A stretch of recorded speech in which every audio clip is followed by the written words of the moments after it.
Ladies and gentlemen, boys and girls, children of all ages. That's too early. It was a good try, though. It really was. The whole thing ready to go. Yeah, I mean, And the whole thing ready to go. You still got a little thing in there. Yeah. Would you like some water?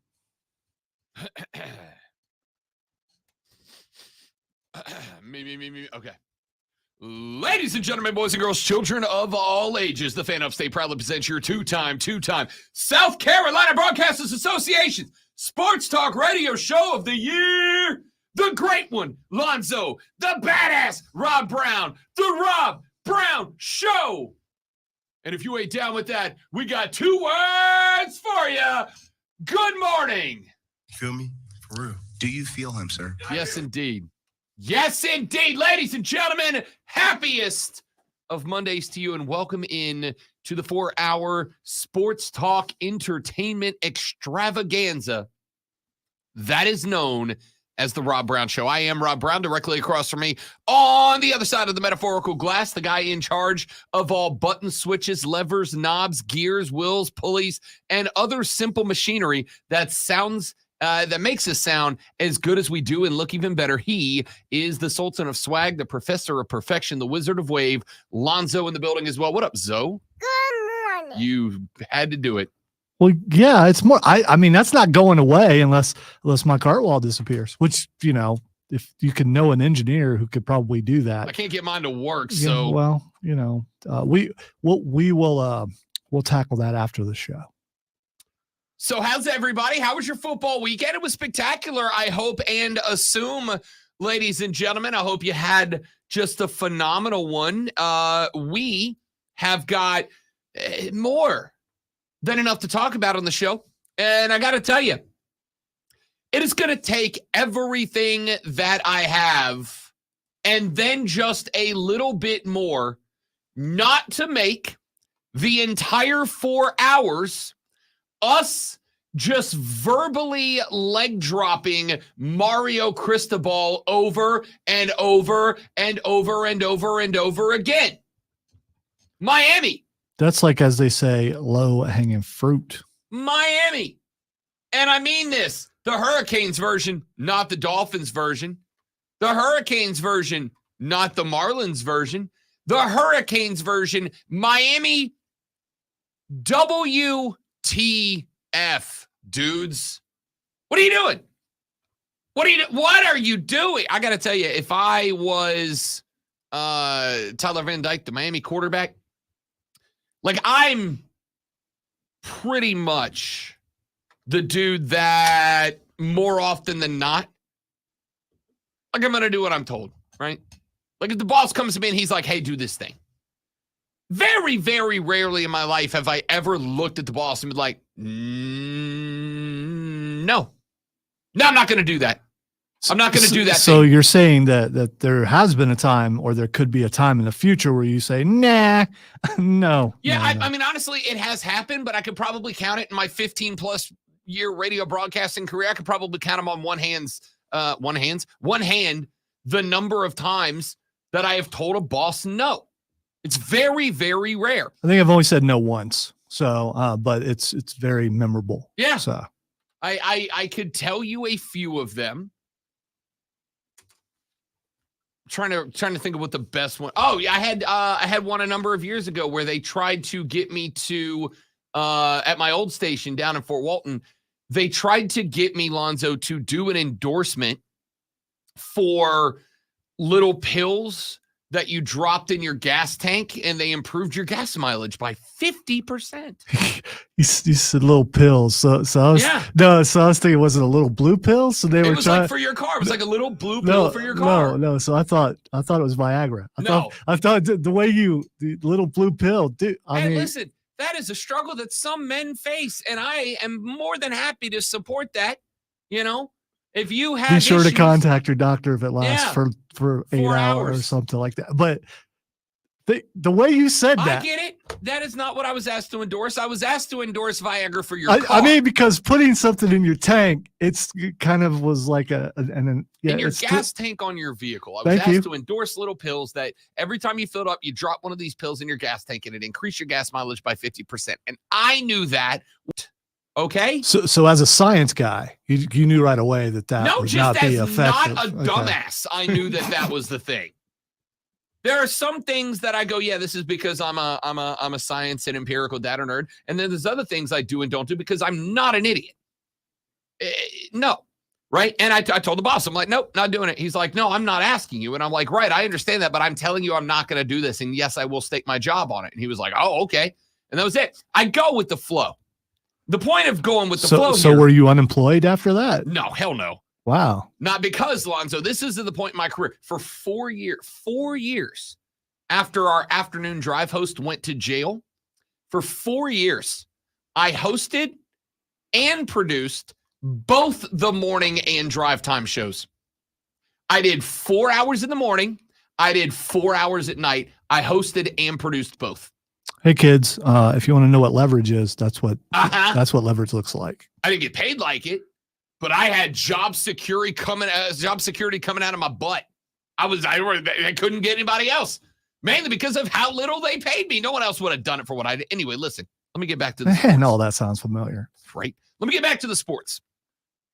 So I'm a pretty do what the boss says guy. I'm not going to lie. Like, I know on the air, I've got this bad boy persona, that I rock. Kind of dark and mysterious, dangerous, go against the flow, rebel without a cause. Hey, it's a look. Not everyone can pull it off. Yeah, I get it. You do it well. I get it. I know you listen to me and you're like, Rob Brown is just, such a sexy bad boy. I get it. You're right. I do sound that way. But it's a character on the radio. Right? Shocking. Wait. So you're saying you're not real? I am a figment of your imagination. Okay. When the boss says, hey, I need you to do X, I do that. I was going to say, so I can empty out half the refrigerator because that's just a figment of mine. When the boss says, hey, do this, I do that. And 99.9% of the time throughout my career, that's been fine. Now, I do everything else outside of what I'm directly told to do. I do whatever I think is best for me, for the show, for the station, for the company. I'm sure. It is, sometimes it's not. I'm sure this is the coolest boss you've ever worked for.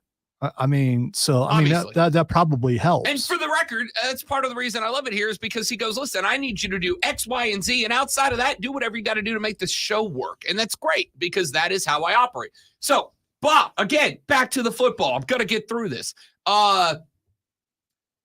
If you're under center and there's 30 seconds left to go in the football game and the other team can't stop the clock. Wait. So the other team doesn't have any timeouts? They were done, man. Oh, okay. I don't get it. So it's time to throw up that V. In the most formation. ridiculous situation of all time in college football, and I genuinely mean this, there were, 17 seconds left on the clock. All Miami has to do is take a knee. Just take a knee. Take a knee. Take a knee. Just take a knee. And the ball game wins.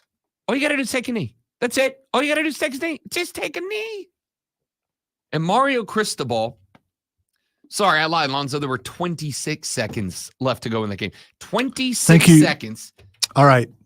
Man. And 3? No. So the other one was a continuation, but it's definitely 2.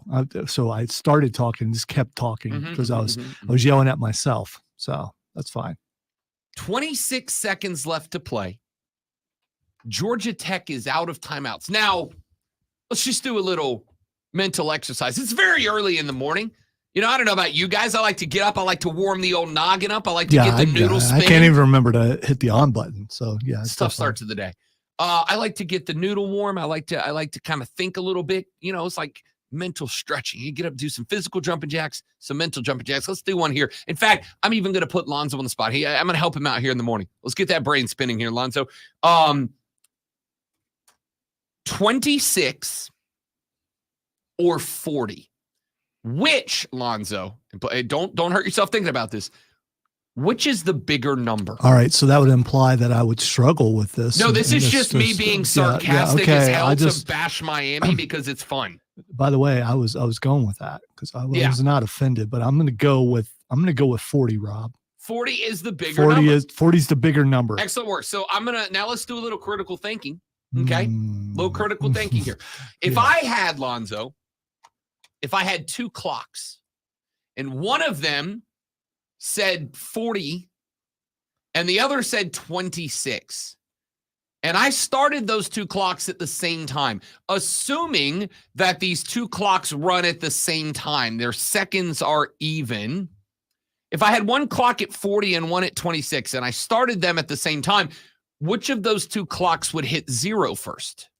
I believe the one that's 26 would probably hit zero first. Folks, he's on it. He's unbelievable. All right, let's see if we can go 3 for 3. Now, so we got basic math, right? We got a little logical thing. Let's do trivia. Let's do a little trivia. Yeah, this is more of my forte. So, sports trivia, Alonzo. Sports trivia. I want you to imagine it's the fourth quarter of a football game, and there are 26 seconds on the clock. And then something happens in that game, and then that 26 seconds turns into 0 seconds. What happens? The game's over. Unbelievable. Folks, Alonzo, 3 for 3 out of the gate. That is unreal. Okay? He is absolutely correct. If the clock hits 0, the game is over. So I just want to say that's Grandpa wisdom and yeet. Yeet. So we know now that the play clock was at 40, or would have been. The game clock was at 26. And we know that if you take a knee, the referee comes in and he does the windy arm thing like this. If you're not watching on the stream, I'm doing the windy arm thing the referee does to say the clock's still running. YouTube, Twitch, Facebook, X. That's the way. So the ref comes in and he does this thing, and then they put the ball down, and then he does this thing to signal that the play clock begins. But see, the play clock would have been at 40, and the game clock at that point would have been at like 23, and the game clock would have run out, which means the game would have been over, which means, of course, that the Miami Hurricanes would have not only defeated the Ramblin' Wreck of Georgia Tech, but the Miami Hurricanes also would have been undefeated this morning, and definitively inside of the Associated Press top 10 today. But instead, Mario Cristobal with 26 seconds left, what did he decide to do? He decided to run the ball. You ready for the list of I'm gonna list out right now. I'm gonna give you right now all the reasons that Mario Cristobal had to run that ball. Here's the list of reasons. Ready? You didn't say anything, Rob. I sure didn't, Lonzo.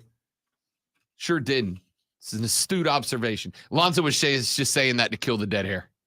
And rightfully so. That's what a good person is. I was pointing out I was going with the thing there. I was the shtick. Yeah, I was the gimmick. Yeah. Look. It was dumb. It was, and I mean this sincerely. It was, Lonzo. It was the worst coaching decision in college football since 2018. In 2018, Oregon was leading Stanford 31-28. Now I've taxed Lonzo's brain enough this morning, so I can only handle so much, man. I'm going to let the audience run through this mental exercise with me here. 31-28, Oregon's leading Stanford, which means if the clock hits double zeros, Oregon would win the game by 3 specifically. Poof. Mario Cristobal had run the clock down to 8 seconds, something like that, with a running clock. And they ended up on 2nd and 2 deciding against Stanford to run the ball instead of take a knee. Win the game. They'd have had to punt, but with like 4 seconds left to play. So basically, as long as you don't allow a punt return for a touchdown, basically you're going to take the snaps, you're going to punt, they're going to get the ball, and they have to return it for a touchdown, or they lose the game. And do you know what Mario Cristobal did? He had C.J. Verdell run on 2nd and 2. Shockingly, Lonzo, Verdell fumbled. Stanford took possession, drove down, hit the tying field goal, and then won in overtime. The last time that a coach decided not to kneel and it cost him the game was also Mario Cristobal, just 5 short seasons ago. What? Oh, the hell, Mario? What are we doing? So you're saying percentage-wise, there's a higher percentage of what he's doing that works. Just a couple of times it didn't work. I'm relatively sure there's been no other examples of this situation where it was a 1-score game where all he needed to do was kneel. It's happened twice and he blew it both times. I'm gonna tell you right now, if I was the Miami AD, Dan Radakovich, if I was Dan, Name sounds familiar. Yeah, you know the guy.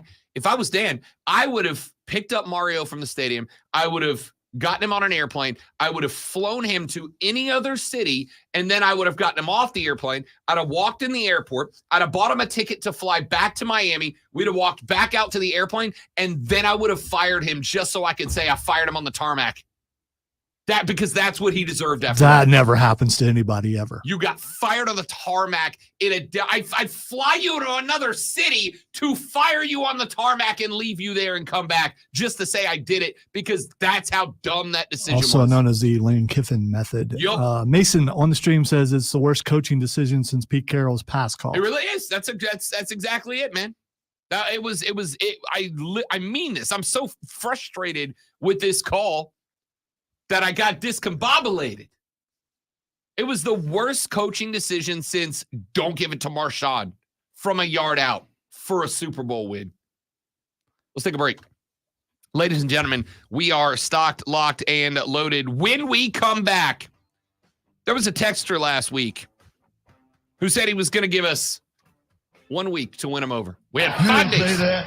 Tell me you did not just say that. He gave us 5 days to win him over, and then he got quite upset with me because there was a talking point that I hit on a couple of times last week. And ladies and gentlemen, when we come back, I must issue an apology to that texter and to all of you, because and press record on your radio now because I don't say this often, was wrong. And I'll tell you about what when we come back. That's Lonzo. I'm Rob. You feel me? I feel us. On the Rob Brown Show and the Fan Upstate. All right, guys, good morning. Thanks for hanging out. I got a live read, and then we'll come right back. Don't go anywhere. Stay right there.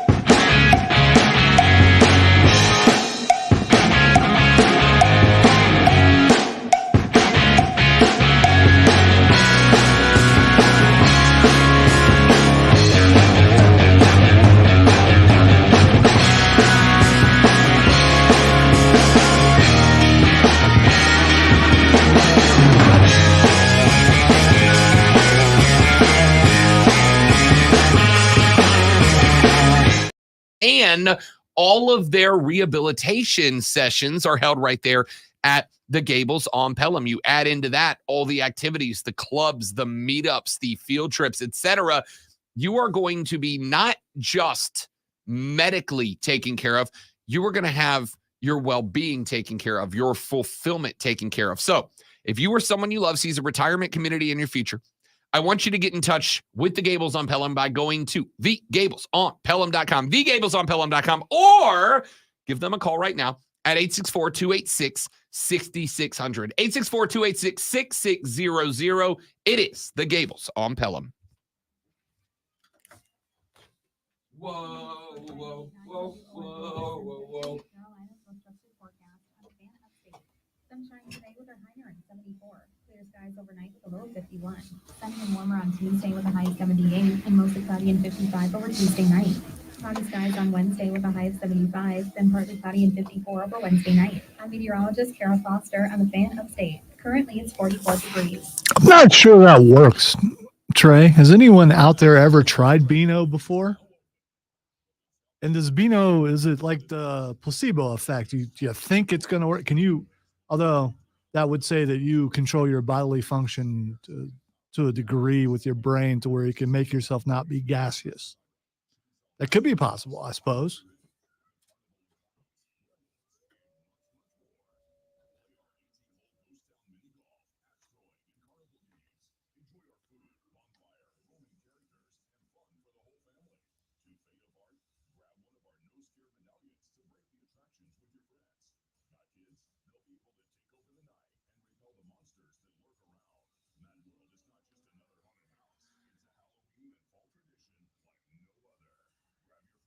So it's all over the X about the Kansas City game where L'Jarius Sneed took his helmet off and the ref told him to put his helmet back on. And they didn't get penalized and all that kind of stuff. I don't know if you guys knew this, but there's a thing called preferential treatment, and usually like winners and champions and stuff get that. All right, all of you are winners, so you probably understand. I've heard tell of it.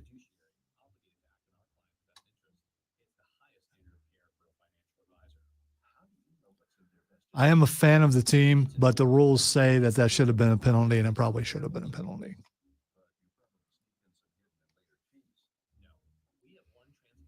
Unless Travis Kelce did it, then it's perfectly all right. Okay, all right. So, I mean, to test a product, you've got to really put it to the test. So take one and hit the Mexican restaurant and see what happens, maybe. I don't know. Or maybe like some stuffed peppers, something that if I was in Ohio, I'd say hit the White Castle for the slider effect, just to test the Beano to the degree to see if it actually works. If you tried Beano before, Rob? I have not had Beano before. Because, and I've Trey brought it up, but you're supposed to take it before you eat certain foods, and it's supposed to cause you to not emit. Yeah. Emit. Yes. And I just don't believe it works.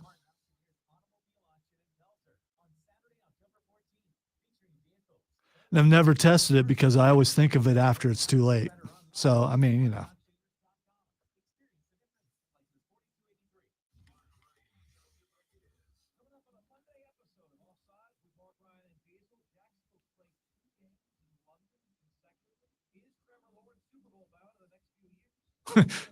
Okay, a few years. Okay, all right, all right. As long as you're not saying this year, because we already know who wins the Super Bowl this year. More than likely, and they played last night. More than likely.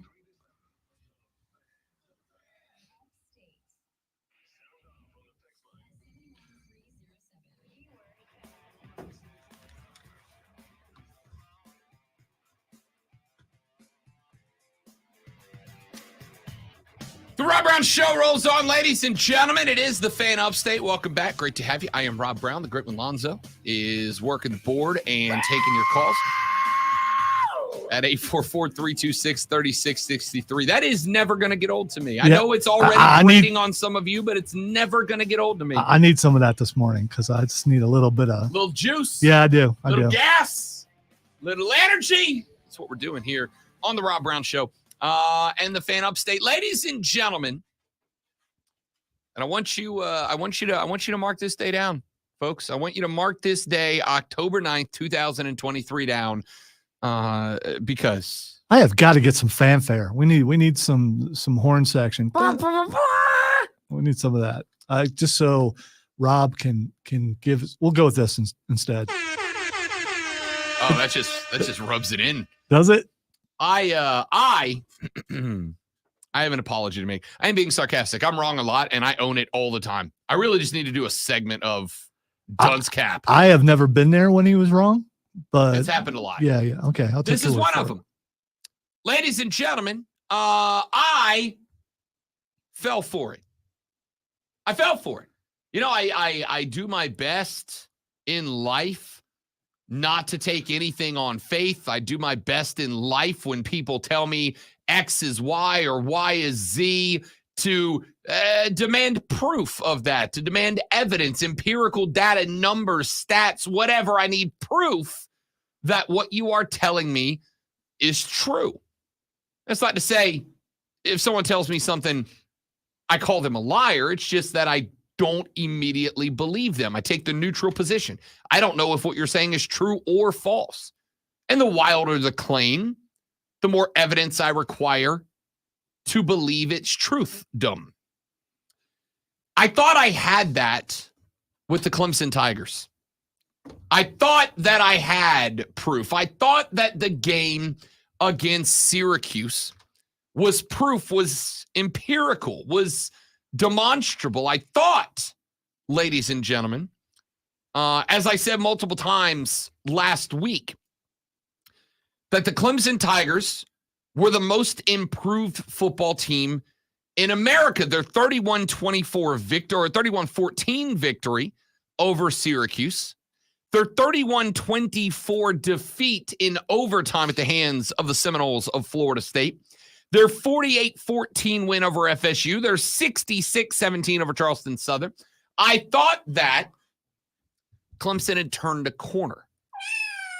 I thought that the Clemson Tigers had rounded the bend, had become what Clemson fans thought they were going to be at the beginning of the season.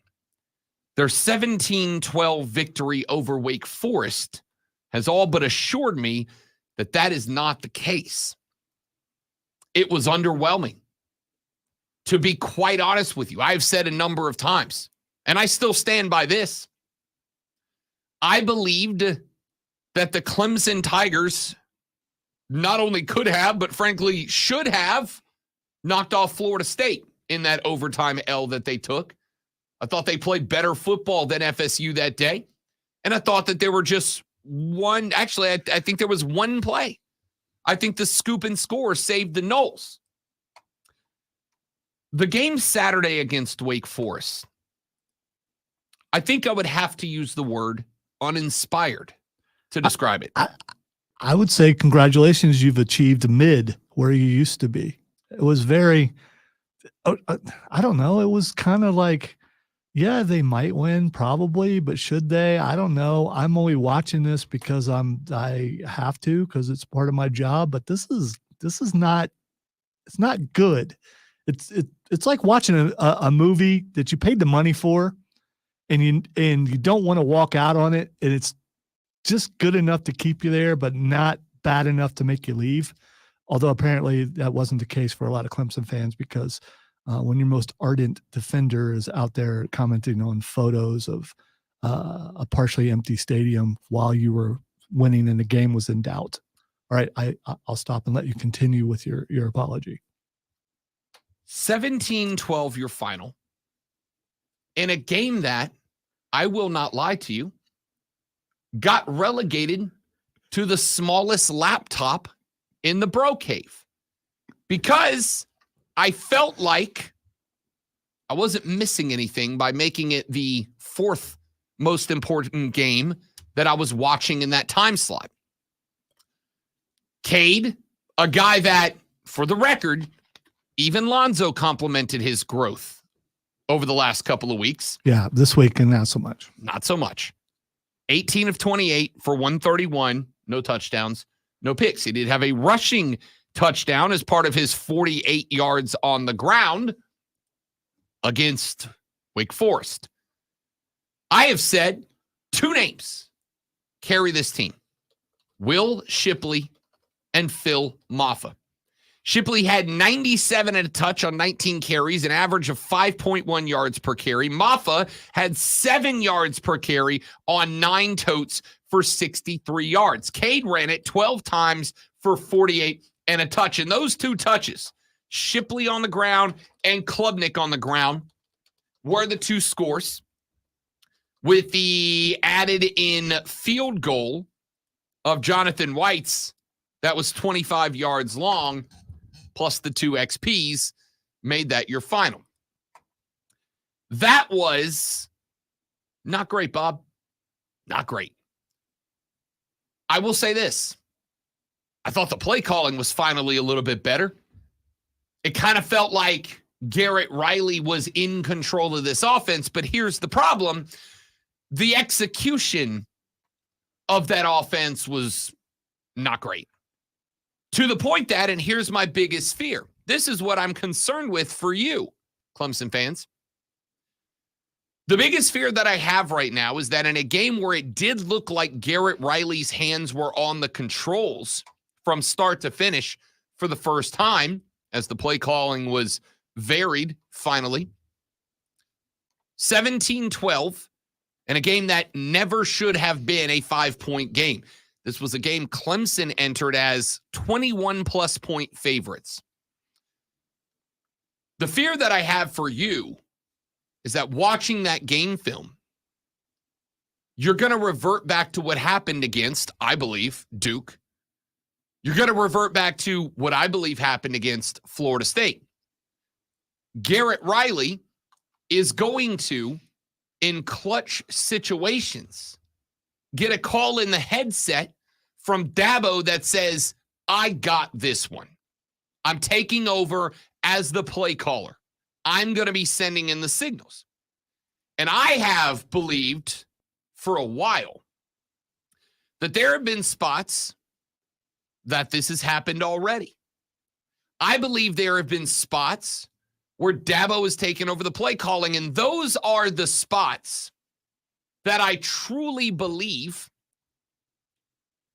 you can put your finger on and go, this is where. I go back to Florida State. I go back to calling an RPO in a situation where 1 yard effectively wins you the football game, or 3 yards or whatever it was. I go back to Florida State, where the ball is being moved up and down the field, and then all of the sudden you start reverting back to those little screens that are bland at best. I'll go back to Duke late in the game, where Clemson's offense just seemed to sputter out. And those spots felt to me like Dabo took over the play calling, like he took the power away from Garrett Riley, and just kind of did what he wanted. Remember the quote, and we played it for you on the show. Remember, after the Duke game, some young intrepid reporter asked Dabo about the play calling of Garrett Riley. And what did Dabo Sweeney say? We brought Garrett Riley here to coordinate the Clemson offense. We are still going to do what we do. We're just asking him to coordinate it. Then why'd you hire the guy? Now, this game genuinely to me felt like Dabo kind of stayed out of it. He kind of let Garrett Riley push the buttons the way he wanted them pushed, which then to me says this is on the players not executing. This is on the guys on the field. This is on the Bo Collins and the Tyler Browns and the Cade Klubniks to not get it done. The guys who got it done are who? Shipley and Maffa. Outside of that, who would you say stood out in this game? I don't know that there is anybody that defense. I can say that is the case about the defense, with the exception of the defense. Because if we can be real honest here, the defense won that game. The defense won that game. Which has to happen sometimes in football, period. Sure. But they really needed them Saturday. Good teams have bad games. And I don't care what level of football you're talking. Middle school, high school, college, pro. Good teams have bad games. Here's the thing. Can I look at this game and chalk that up to Clemson had an off day? Not really. Not really. Because there wasn't a lot of spark. You had multiple turnovers in real bad spots. You got real lucky because if Wake Forest kicks a couple of field goals instead of going for touchdowns in that game, you might have a different result. You might be waking up today to an 18-17 loss to Wake Forest, and then the wheels really are off. You know, as I said, I believe it was last week, I think when I thought Syracuse messed up because they got so nervous because they finally believed, hey, we got this team. The next team and the team after that plays Clemson is going to look at this last game and the game before and go, okay, we don't need to sweat these guys anymore. They used to be dominant. We got a shot at this if we just go out there and play good, sound football. I'll tell you right now, They are on the road. They got a week off. Bye week's coming up for the Tigers, and that's good news. Bye week's coming up for the Tigers. But you know what they got after that? At Miami, who will have had a full 2 weeks to sit and stew and spin that Georgia Tech loss around a little bit. I gotta tell you, your defense better be ready to play in that game. The defense can win this game for you as well. But if you don't put points on the board against Miami, it could be a long middle of the season. I was wrong about Clemson. I thought they were vastly improved. Maybe not. We'll talk more about it later in the show. The Rob Brown Show carries on. It is the Fan Upstate.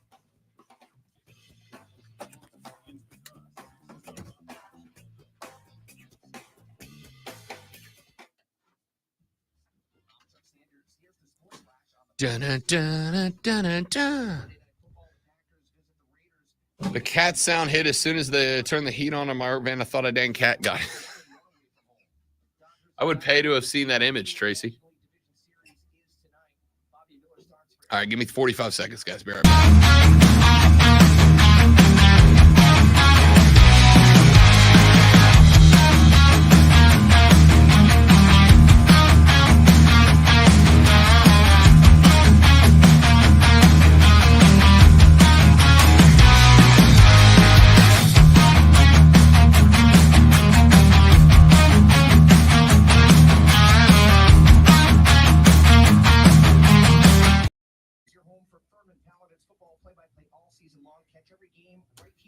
Oh, we're back. Hi. If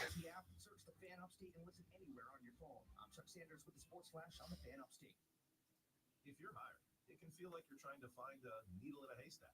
You can hope the right person comes along, or you can just use ZipRecruiter. And now you can try it for free at ZipRecruiter.com/radio. In fact, ZipRecruiter has helped a lot of business owners find their needle in a haystack, like Marco, president of operations at Telly Tires and Auto Centers. Because Telly Tires has grown a lot in the last few years, Marco needed to hire everyone from a receptionist to a store manager. When do the Braves play again? Tonight. Yes, I will be panicking on the air later on. Don't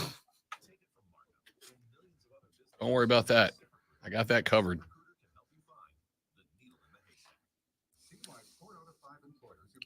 So did you just do the classic talk show host thing, make an apology in an early hour so less people can hear you?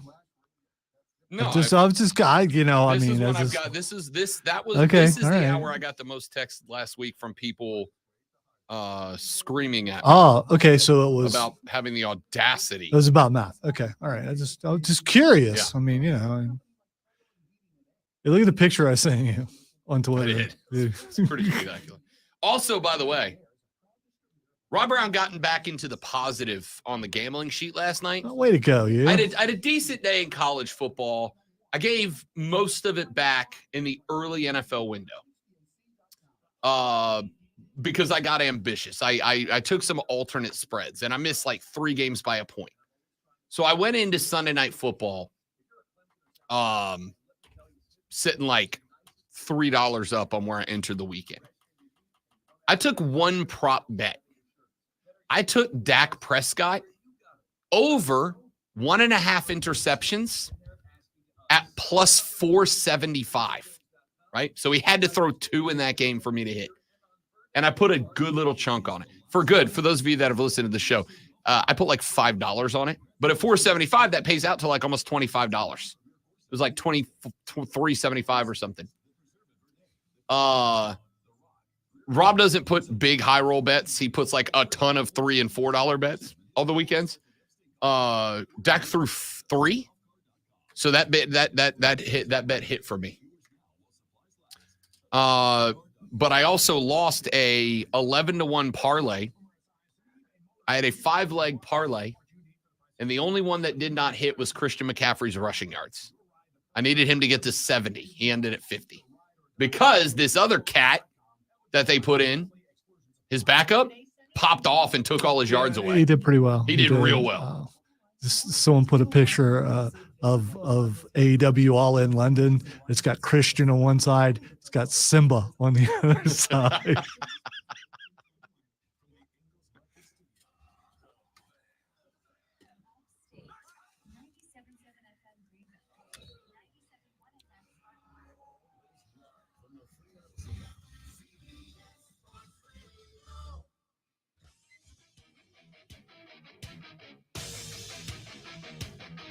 So we talked a little college ball. Texter said, "Rob, thank you for the." Oh, it's our I give you 1 week texter. He's back. We must have done a good job last week in week number 1 of the new time slot from 6 to 10 a.m. Well, you did. I probably was a reason why they're like, I don't know. Texter said, "Rob, thank you for the mea culpa and most improved team in the nation. I called you out on it last week, and you called me anything but. Like Colorado, shiny things can distract, can't they, Rob? New day, new week. Try again."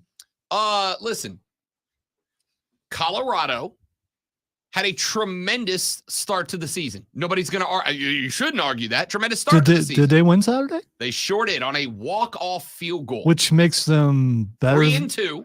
Oh, I thought they already got 4 wins. What was that for? I don't even know. Yeah, because I thought that was 4. Yes, it is. You are correct. Yeah. Oh, I forgot about how did I forget the Colorado State win? So, which means they've already improved over last year, dramatically. Right? Yeah. So I mean, they by what is that, 400%? Because they won 1 last year. They also hit their Vegas over number in the first half of the season. First half. Colorado had a spectacular start to the season. They get a 27-24 win over Arizona. Arizona State. Now, granted, that's a bad Arizona State team. That's a 1-5 Arizona State team with losses to a bad Oklahoma State and okay Fresno. They got smoked by USC, and they lost to Cal, who's also not good. Now they lost to Colorado. There's a good shot, though. Last year, Colorado would have lost that game. 100%. Right? So here's what I would point out, and then I got something else I want to ask Lonzo. But here's what I would point out.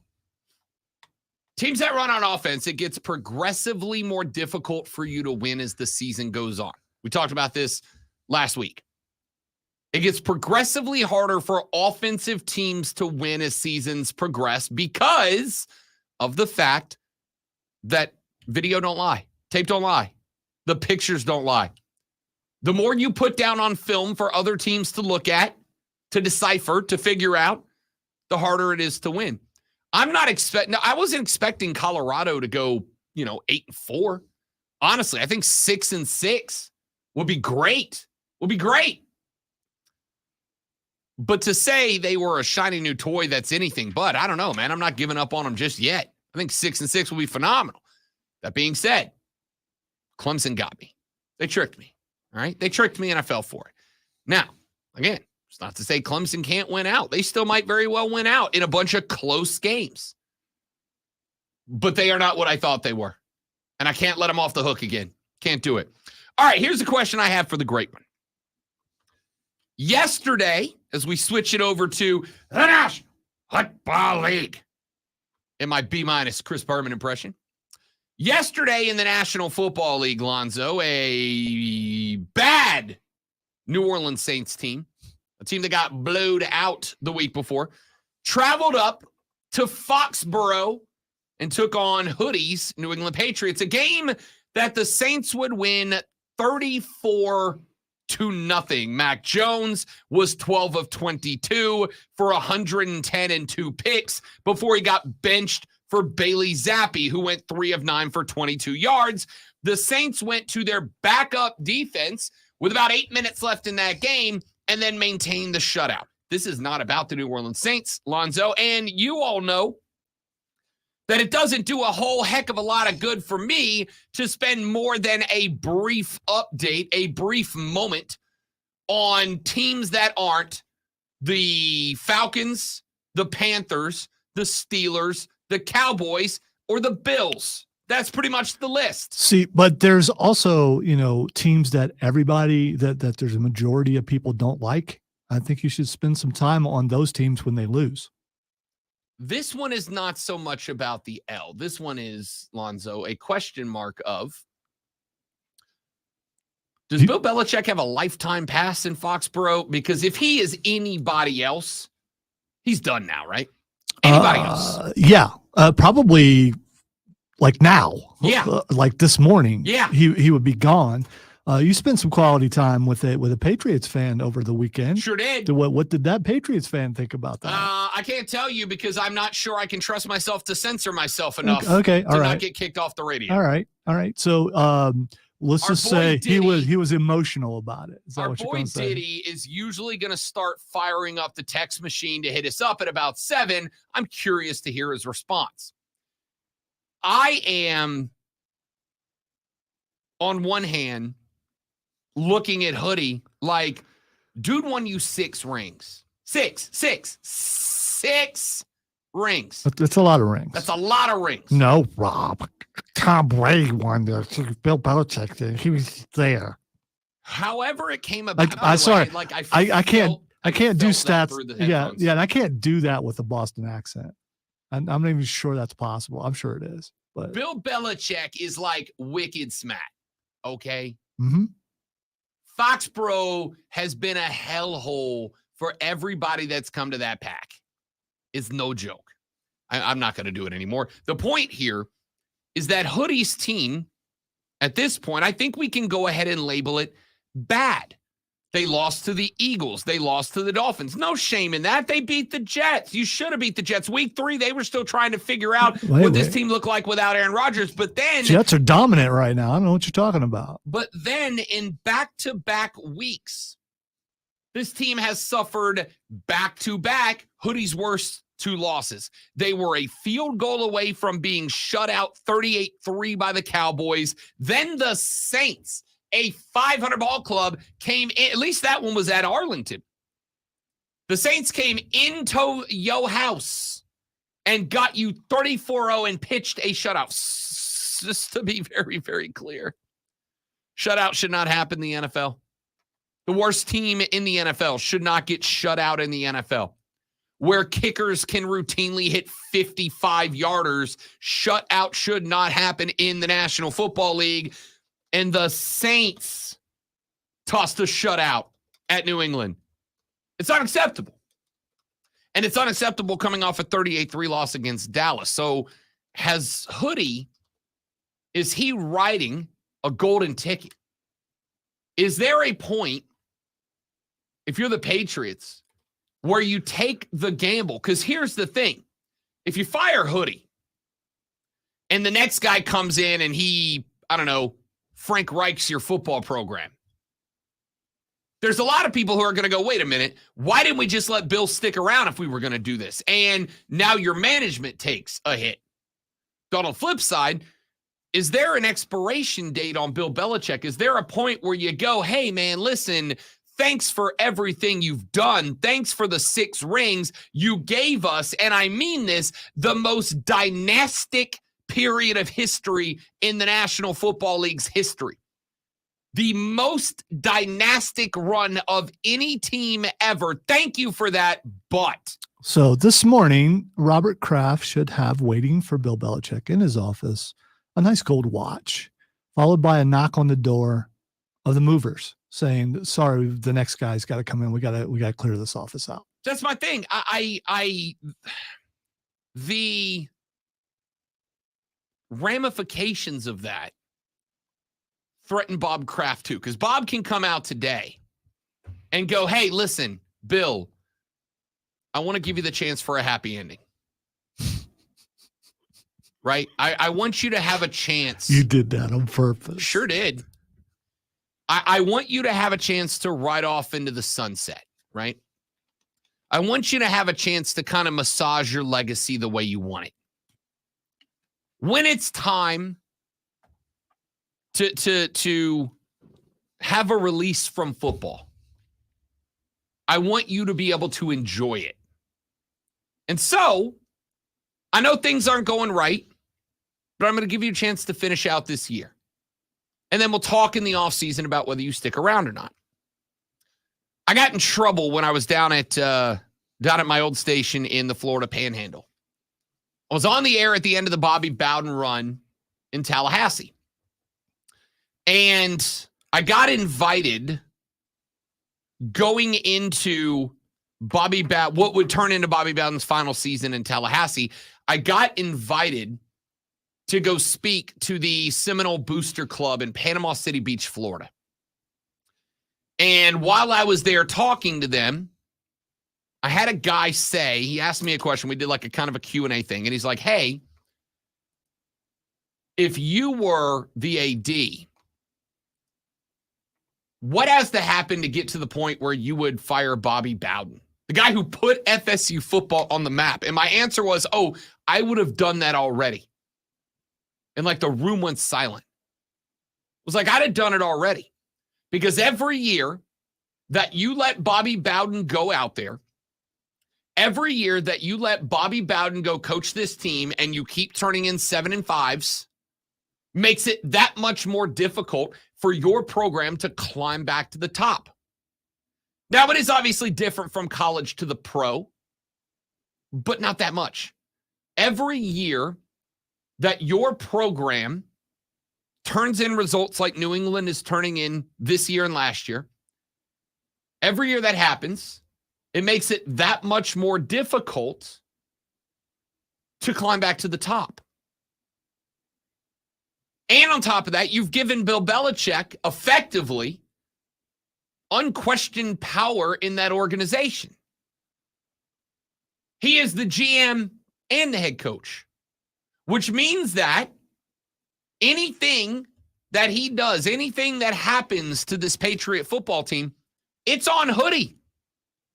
Every consequence on and off the field all tracks back to him. And the Patriots right now are sitting at 1-4. 2 of Bill Belichick's worst 3 losses at an NFL coach have come this season in back-to-back weeks. And oh, by the way, they're getting worse, not better.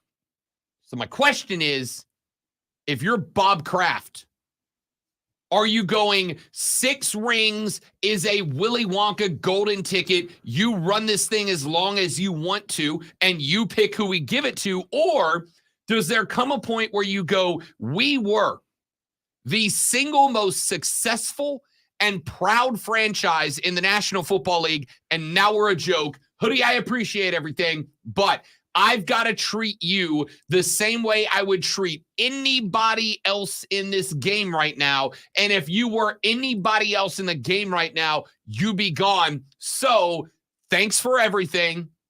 We're going to name the field after you. We're going to build a statue of you.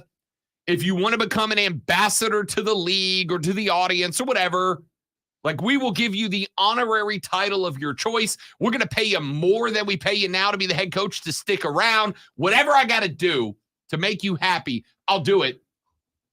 But, dude, you got to go. Does Hoodie get a lifetime pass because of 6 rings? Because I'm at the point where I got to say no. I got to say no. If you're a free agent this offseason, what inspires you to pick New England? Short of them giving you all the money you want. A lot of money. Yeah, that's what, yeah. But here's the thing.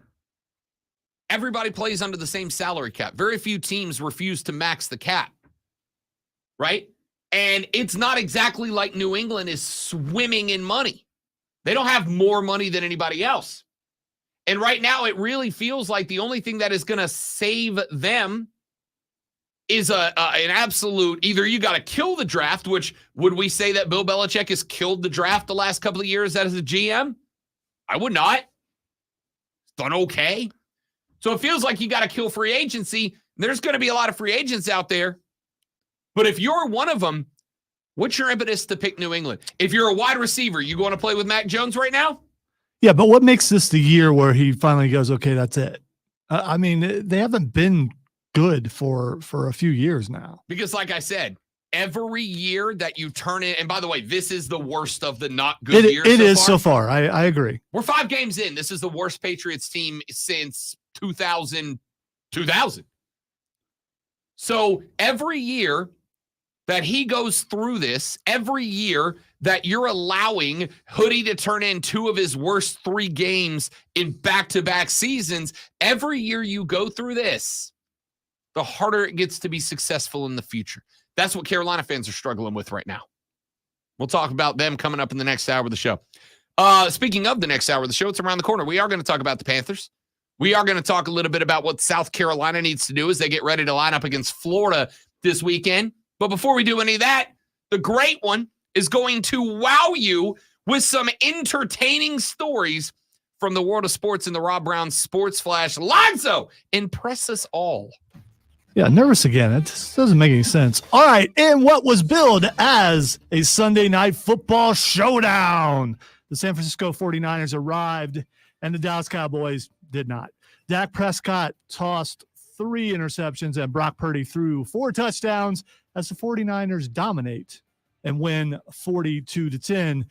There was some good and there was some bad in the Carolina Panthers 42-24 loss at the Detroit Lions. Bryce Young threw for 3 touchdowns at 247 yards, but added a pair of interceptions in the loss. The Panthers ran for just 99 yards. On Saturday night, the fears of some Braves fans came true as Atlanta dropped Game 1 of the National League Divisional Series to Philly 3-0. I left that story alone. Rob wrote that story. It's pretty sad. Don't forget, tune in tonight for Monday Night Football as the Packers take on the Raiders right here on the Fan Upstate.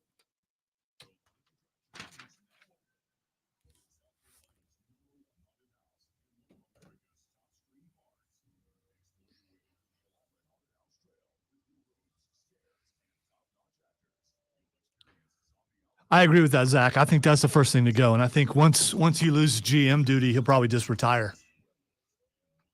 And also the question is, would he coach anywhere else? Because he's getting pretty old.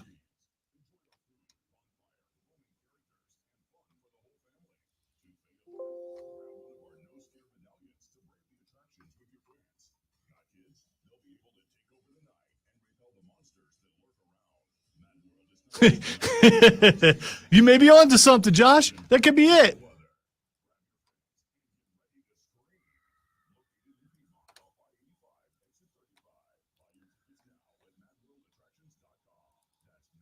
You have now just become a source.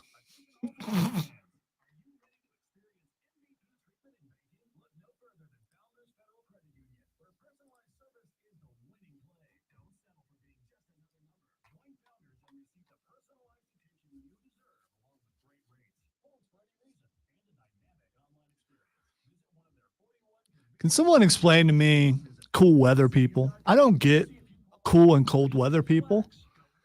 Cool and cold weather people really bother me. It's do. Hockey jersey season. Yeah, but at the same time, this is like winter out there for someone from Florida, right? Hockey jersey season. Is this about as cold as it gets in Florida? No, and I'll tell you why.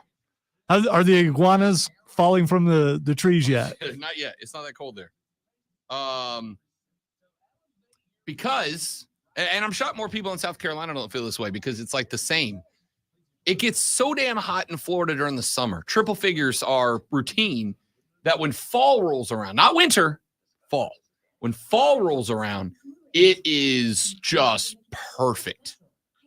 I don't have to. There are days I leave this building and in the 6-yard walk from the door to my car, I break a sweat. Yeah, that was nearly a mistake. That was all right. Was that a reverse one? No, you can't count that. No, you can't count that. I'm really I feel like that's a 2. I am struggling. No, mentally I am just the hands are moving without the brain going stop. It's too late.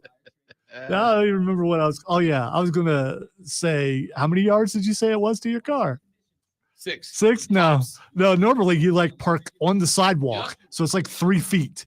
You can like jump into your car from the doorway. Point is, I sweat walking that, so when it gets to the fall, I am perfectly happy. Yeah, Zach, I've lived here half my life. I know what summer is like here, and it's just I prefer summer all year round. I guess I could move to Arizona, but yeah. Too much sun while making my hair extremely blonde will make my skin even more wrinkled. So no.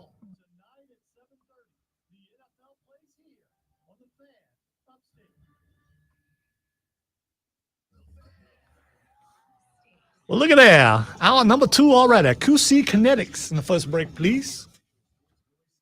QC Kinetics in the first break, please.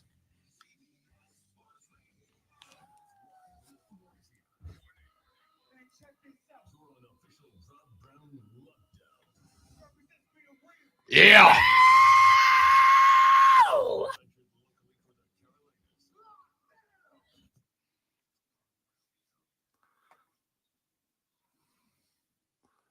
feel me? For real. Do you feel him, sir? Hour number 2 of the Rob Brown Show starts right now, ladies and gentlemen. This is the Fan Upstate. Welcome back. Y'all, good to have you. Happy Monday morning. Unless you're a Braves fan. We'll get to that in a minute. Good morning. Spectacular to have you all. Hope you had a lovely weekend. We are back in the saddle again, as Steven Tyler once said. Many things to get to, many things to discuss. I think he was actually talking about riding a horse. Not a chance. Okay, all right. Not a chance. The odds Steven Tyler's ever been on a horse are slim to none. I don't know. I can see it, It was a actually. metaphorical saddle. I mean, because, okay, all right. So it wasn't a euphemism. No. He wasn't talking about something else. No, well, I'm not saying that. I'm saying I don't think he was talking about a horse. Ladies and gentlemen, we've got a lot of things to get to in this hour of the show, really the back 3 hours of the radio broadcast, but it is 7 a.m. It's time for our water cooler cheat sheet, the 3 things you have to know before you go to work and you get clocked in and you look forward to that first break because let's be real, right? You totally are. And when you take that first break and you go gather around the water cooler and you meet your coworkers and you have your quick 5-minute discussion to talk sports, well, these are the things that people are going to be talking about. Water cooler cheat sheet item number 1. Your Carolina football report card. We had 3 of the 4 teams that we cover primarily in action this weekend, and we open it up with your Carolina Panthers, who are on the road taking on the Detroit Lions, and it did not go well. 28-10 at the half, 42-24 was your final in this one. Bryce Young did end the day with 3 passes for tutties, but he also ended the game with 2 INTs.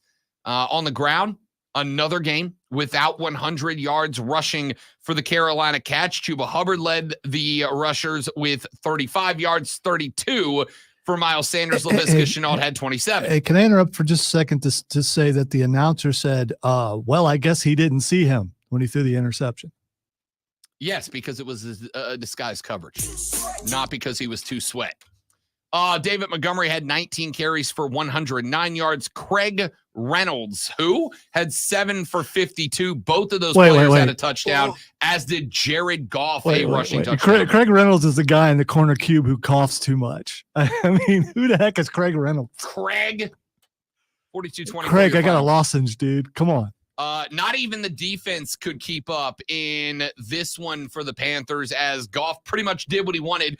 20 of 28, 236, 3 touchdowns on the game through the air, 76 yards for Josh Reynolds. Sam Laporta had 3 grabs for 47. 2 of those 3 turned into tutties as well. Did not go the way of the Carolina Panthers. We'll get more in depth on that one later on in the show. Your Clemson Tigers notched a win. They are 4-2 on the season as they knocked off the Wake Forest Demon Deacons 17-12. Your final in that one, 18 of 28 for a $131. No touches, no picks was Cade Klubnik. On the ground, Will Shipley once again doing the yeoman's work. 19 carries, 97 yards, and a touch. Phil Maffa chipped in 63 on 9 carries. Cade had 48 and a touch on 12 carries himself. Through the air, Bo Collins, 5 grabs for 50. Jake Brenningstool, 5 for 30. And Tyler Brown, Greenville's own,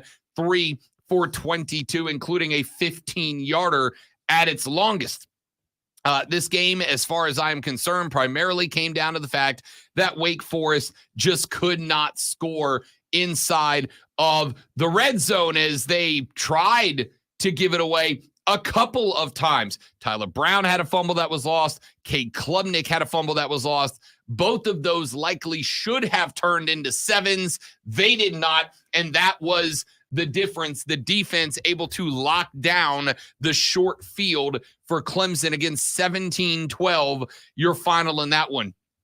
And the Furman Paladins got another dub. They are 4-1, the lone blemish coming from their road trip over to Columbia to take on the South Carolina Gamecocks. Tyler Huff, 19 of 24 for a $146 and a pair of TDs along with 1 pick, but he also had 9 totes for 94 yards on the ground. Dominic Roberto, 18 carries for 77 and a touch as well.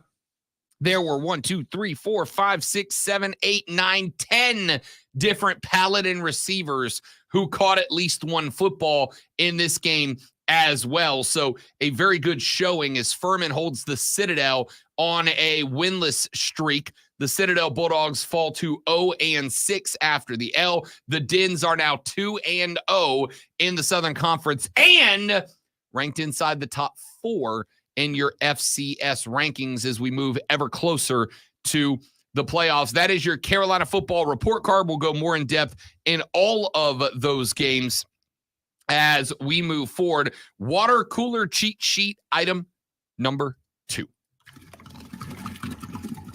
MLB playoffs underway, ladies and gentlemen. We started it back on Saturday when we had not 1, not 2, not 3, but 4 different playoff games get underway. In games number 1, the Rangers knocked off the Orioles on the road at Camden Yards 3-2. Yesterday, they made it a 2-0 lead over the number 1 seed out of the American League. The 101-win Orioles find themselves winless in the postseason through 2 games of the divisional series as the Rangers knocked them off yesterday 11-8. Back on Saturday, the Astros got the better of the Twins 6-4 your final, but we are now 1-1 because last night in a thriller, the Minnesota Twins ended up on top of the Houston Astros 6-2. That series is now tied at a game apiece. The National League Series resume this evening. Back on Saturday in game number 1, the Philadelphia Phillies were able to overcome 7 innings of 2-run baseball, 8 strikeouts recorded by Spencer Strider, but it was not enough as the Braves managed just 5 hits in 31 at-bats. They took only 3 walks, K'd 8 times, and were unable. This monstrous offense, the offense that all of you told me was going to carry the day, the offense that all of you said to me, Rob, calm down, this offense is too good for everybody, netted 0 runs in the NLDS Game 1 opener. Nope. Tonight, the Phillies and the Braves get at it again. Zach Wheeler, who has been spectacular in his one performance in this postseason so far, will take the bump for Philly. Max Fried is going to go for Atlanta. Remember, Fried is just coming off of the IL. The Braves never actually announced until yesterday that Max Fried would get the start today. They were kind of keeping that one close to the proverbial vest. So Wheeler v. Fried, which might be the most, scratch that, it is the most important game the Braves have played all year. I already think the Braves are dead, all right? Cody Decker and I, before I said it, Deck said it, and I agreed because I was going to say the same thing. I thought that the Braves, to win the series, had to go 2-0 at home. They had to win both 1 and 2 because Citizens is the hardest baseball stadium in America to get a dub in, and now you have to be perfect. You have to go 2-0 on the road at the best home field advantage in Major League Baseball, Citizens Bank in Philly.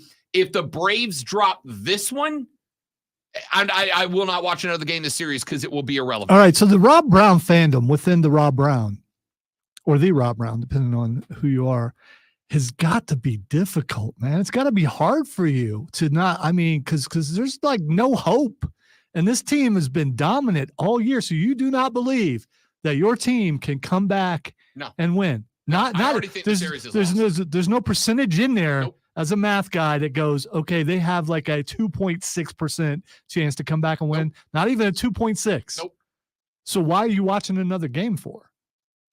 You said if they lose another one, so why are you watching tonight? Because it's on. Because I got enough TVs. I mean, there's other stuff. For the record, I mean, you know, this will be on the 3rd smallest screen in the Bro Cave.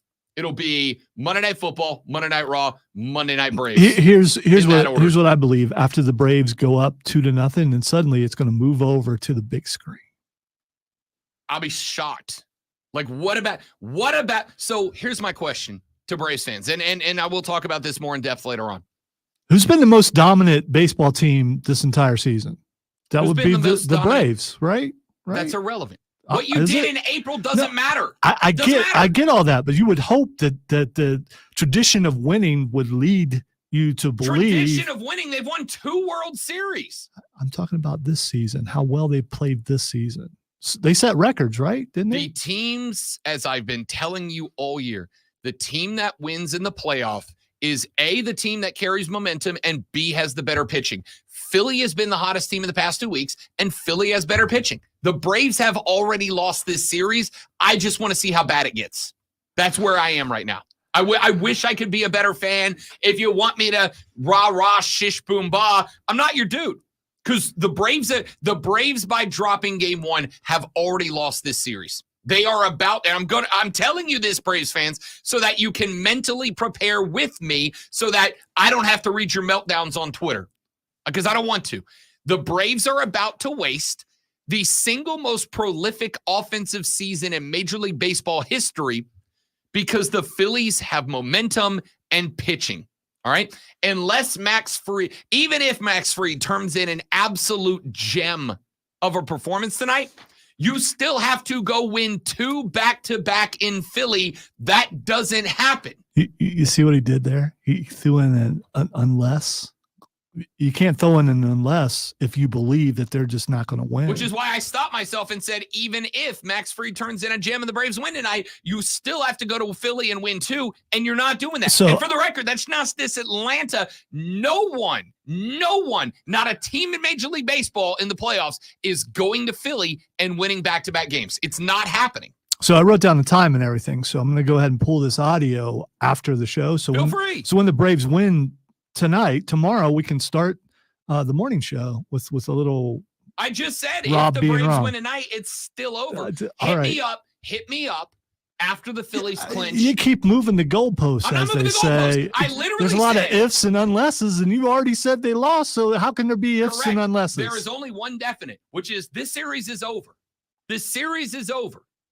It just is, because the Braves are not, even if they win tonight, the Braves are not winning back-to-back in Philly. It's not happening. That team is too good at home. It is the best home field advantage in baseball. This series is over. I don't like it. It makes me want to puke. I will say even though I believe they're already among us, aliens were to visit the earth and want to know what a fan looks like, everything you just did is what a fan looks like. I am not speaking as a fan. Yeah, I'm speaking as a baseball analyst with a nationally syndicated baseball You do show. have one of those. You're right. Yes, I do. You absolutely do. Because I know what the hell I'm talking about. And I'm telling you, the Braves are cooked, bro. It is going to go down as one of the single most disappointing exits from a postseason in history. Feel me? For real. Do you feel him, sir? I do. Water cooler cheat sheet item number 3. Glug, glug, glug, glug, glug, glug, glug. There it is. I like hit the in-between thing. So if you hit the in-between, it's, it's like missing the button. Speaking of Rob being right, last night I got told, the Dallas Cowboys are back, baby. They're in it. They are one of the NFC's best. They are going to show the world that they them boys. And Rob last week said, hey, metaphorically, bet your house on the San Francisco 49ers. Speaking of that, how you doing this morning, Cole? I suspect we're not going to hear from Cole. I got told the Cowboys were back. They them boys is what I got told over and over. They were ready. It was that time. They were going to go to San Francisco, and they were going to show you with that stellar defense how it's done. That stellar defense last night gave up 4 passing touchdowns to Brock Purdy. Oh, yeah, Sam Darnold came in. He went 1 for 1, too. Why not? Why not add a little more onto the end? Brock Purdy, 17 of 24, 252, and 4 touchdowns on the night. Jordan Mason killed my parlay by going 10 carries, 69 yards, and taking 19 that I needed away from McCaffrey. He scored. McCaffrey did go 19 of 51 with a touchdown on the ground as well. Debo had 5 carries for 30 yards in this performance as well. On the flip side of the ball, y'all, the biggest bet I won this weekend, was about plus 425 on Dak Prescott over 1.5 interceptions. He threw 3 of them. 1 touchdown on 14 of 24 for 153, 1 touch, 3 picks. He was also sacked 3 times in this game. The Dallas Cowboys, did stink. Managed 57 yards on the ground. Tony Pollard had 8 for 29 yards and a fumble on the night. Rico Dowdle had 5 for 15. Nobody else even really registered. Not another Cowboy in double-digit rushing on the night. CeeDee Lamb, 49 on 4. Tony Pollard, 35 on 4. Jake Ferguson, 28 on 3. Kavonte Turpin, 26 on 1. Nobody else got more than 15, including Michael Gallup, who had 2 for 15. And that was it. The Cowboys, ladies and gentlemen, and I am more than happy to say, are not back. They don't appear to be back, but They're not back. San Francisco appears to be the front runner, the most dominant. George Kittle doing a promo afterwards in the muscle shirt. Big time game for that guy. Tomorrow on the show, we're going to do our NFL power rankings, and I'm going to go ahead and go against the proverbial radio grain here and give you a bit of a spoiler alert. The number 1 team in the National Football League, ladies and gentlemen, is the San Francisco 49ers, and it's not particularly close right now. All right, I need a wise man cut for that. I'm just finding place because it would have worked really good there, wise man. It's I don't think you need to be. It's not a spoiler. I don't think you need to be wise. I think you just got to, watch football. You don't even need to know ball to know San Francisco is the best team in the NFL right now. You're the only one who knows ball. So No, lots of people know ball. yeah, I just happen to very know ball. just not me. Let's take a break. When we come back here in just a minute, it is time for the Rob B remix. We are going to take the AP top 10, and then I'm going to put them in the correct order for you based on this season and this season alone. And we do that next on the Rob Brown Show in the Fan Upstate. All right, guys, real quick live read, and then we're right back. Don't go anywhere.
Here's the Carolina's most trusted forecast on the Fan Upstate. Sunny skies today, high of 73, and for tonight, mostly clear, low of 50.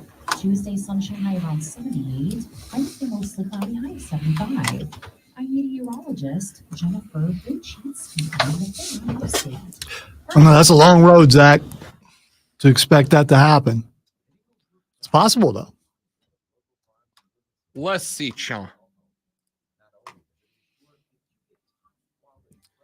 Especially considering the Eagles keep finding ways to win close games. 25-20 over the Patriots, 34-31 over the Commanders. Yeah, they got to stop doing that. 23-14 over the Rams. That's disrespectful to the Chiefs. That's how the Chiefs win. No one else is supposed to win that way. Let's see. They're fine against the Jets. They got week 7 against the Dolphins. That's a losable game. They've already had a close one against the Commanders. They can beat the Cowboys.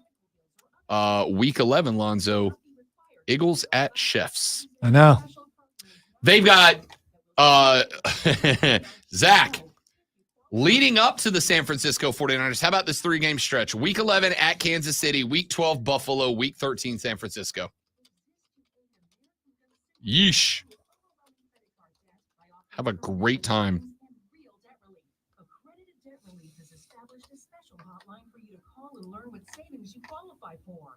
They've helped qualify consumers with over $1 billion in debt and are A+ rated with the Better Business Bureau. So don't wait. Get the relief you need during these hard economic times. For this free information, call the Accredited Debt Relief Hotline now. Call 800-873-7171. 800-873-7171. 800-873-7171.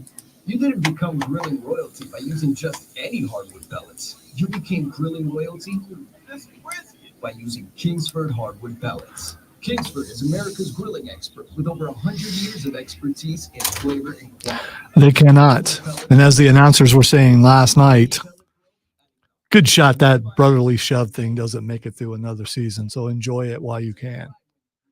I don't know how you rule against it. Like, what's the rule? I think there used to be. A ball carrier from behind. I thought that used to be the rule in the NFL, and then they changed it. But if they do that, I saw at least 3 different times yesterday where a wide receiver caught the ball, got wrapped up by a defensive back, and then somebody came along and started shoving them forward, and it picked up 6, 7, 8 extra yards, and it was wildly exciting every time. So is it you can't push a ball carrier in the back behind the line of scrimmage? What happens when you run a screen and the running back outruns the first blocker, gets hit, and then a tackle's right there? Can he just got to let it happen? That's why you can count on us to be open and ready to help with every small business need, whether it's packing and shipping or if it's just to check your mailbox. That's almost everything on my to-do list. My list and I can take the day off. Your local, the everything to help you be unstoppable store. The UPS store. Be unstoppable. The UPS store locations are within New York. Product services, pricing, and hours may vary. See Center for details. Sponsored by Publix Supermarkets. Ready to work for a company that cares? Apply to work at Publix. They're a supermarket that truly cares about their community and associates. Apply today at apply.publix.jobs. Publix is proud to be an equal opportunity employer, committed to a diverse workforce. Mark Ryan tells it like it is. Coming up on a Monday episode of Offsides with Mark Ryan. Thought it was good, James. I forgot to check to see who's facing the Nerf wall. But I go ahead and tell you it's not me because I killed it. What if everyone I killed think I it? missed Though? one. I was gonna say, what if everyone I killed don't think it? anybody went perfect. It could be a no. What I'm saying is, what if there's a No, five-way there's tie? No chance. There's no chance. Wow. See, that's the kind of arrogance that There's no makes chance. people There's not want arrogance, you there's confidence. on the wall. Absolutely. Well, if I keep putting up Probably not going to be this week, though. 6 and 1s, I'm fine.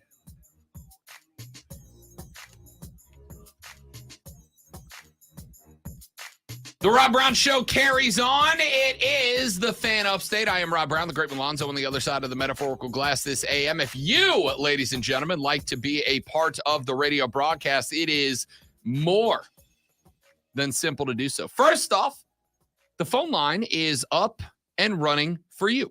844-326-3663, 844-326-3663. The Mad World Attractions.com. Text line is there for you as well at 71307. Start that text with FAN, F-A-N, 71307. Start your text with FAN, F-A-N. Luke texted the show and said, no, Rob, the Cowboys are back to what they always do. So that phrase is technically correct. I mean, technically correct. They are back to trying to convince everybody that they're any good when they're not.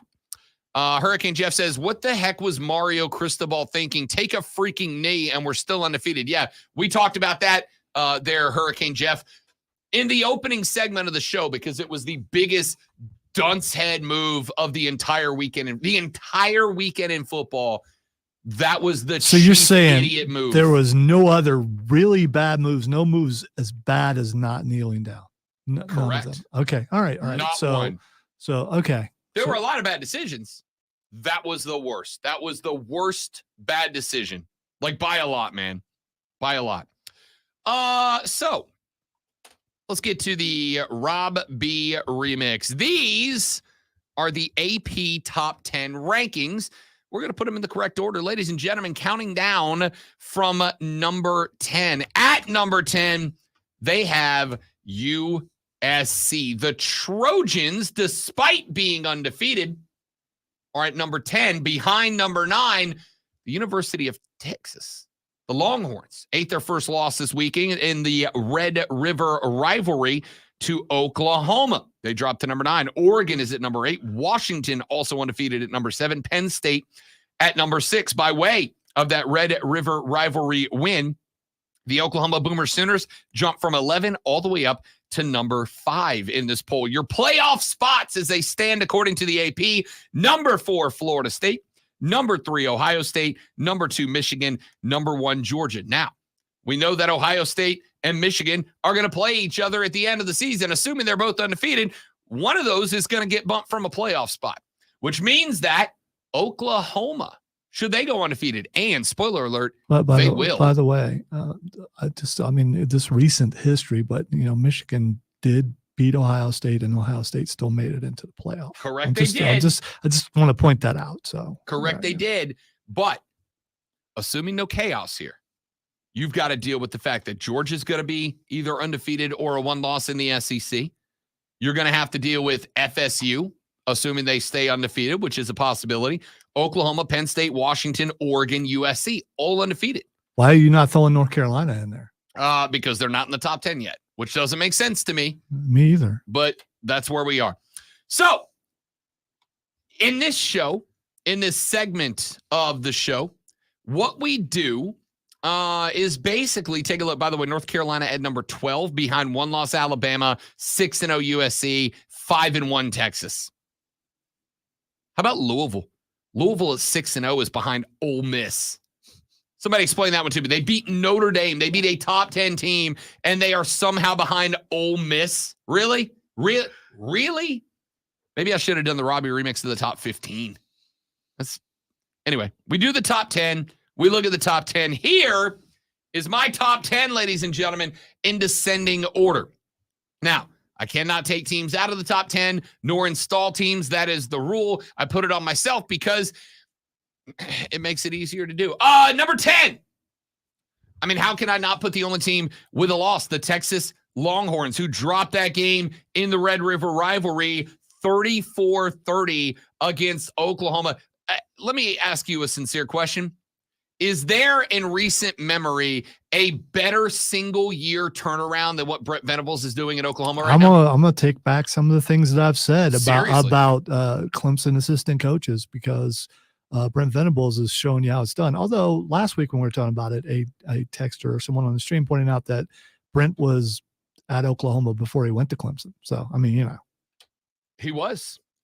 He's very familiar. This is the one game that if his team was going to unclutch a defeat from the jaws of victory, this would have been it. Instead, gutted it out. Texas drops to number 10. USC to number 9. This one was kind of one of the harder ones for me to rank, as the Trojans are still undefeated Southern after Cal. Okay, all right. Yes, all right. a 43-41 win over Arizona. That comes a week after a 48-41 win over over the Colorado Buffaloes, who, of course, this week needed a dramatic finish to beat a 1-5 football team. They also let Arizona State hang 28. Such a hater. That's not a hater. It is what it is. That's what they needed. Why are you hating, man? So I don't think, listen, the USC defense is as bad as we all thought it was, and that's going to hurt them a lot. Back down at number 8, I've got the Buckeyes of Ohio State. Now, they did not fear the turtle. They put it on Talia Tagovailoa 37-17, but once again, it took the Buckeyes till the second half to break out and figure it out. Maryland's not a bad team. I got some firsthand news. Okay, as a source, a relative was at the game in the student section, and let me quote her as saying, "Why is this team ranked so high?" And this team being Ohio State. Ohio State, yes, Okay. because at least the fans I know are realistic and know that they don't belong where they are, but at the same time, I mean, this is a year where there are no dominant teams. So they're rank. I think 8 would probably be a little more apt as to how they're playing the game. Yeah. Listen, it was a good win over Maryland, 37-17. Took you way longer than it should have had to break away from them. And then, of course, you've got to win over Notre Dame. But Notre Dame turned around the very next week. Maryland's undefeated. I mean, I don't. Again, good win. Yeah. Not a bad win. I just say it wasn't pretty till the end. And, of course, Notre Dame turning around and losing to Louisville kind of hurt you a little bit. So I've got Ohio State at number 8. At number 7, another team. By the way, Ohio State does have an AP poll number 1 vote. So do the team I've got right ahead of them at number 7, the Seminoles of Florida State. Now, the Noles look much better against Virginia Tech, a game they win 39-17. The problem was Florida State jumped out to a 22-0 lead and then allowed Virginia Tech to score those 17 consecutive, made it a 5-point game at 22-17, but the Noles ran away at the end. Listen, I think you've got a couple of things you got to look out for. Jordan Travis was okay. 18-24, $172 touchdowns. But Trey Benson, Lonzo, listen to this stat line. 11 carries, 200 yards, and 2 touchdowns on the day. That is pretty good.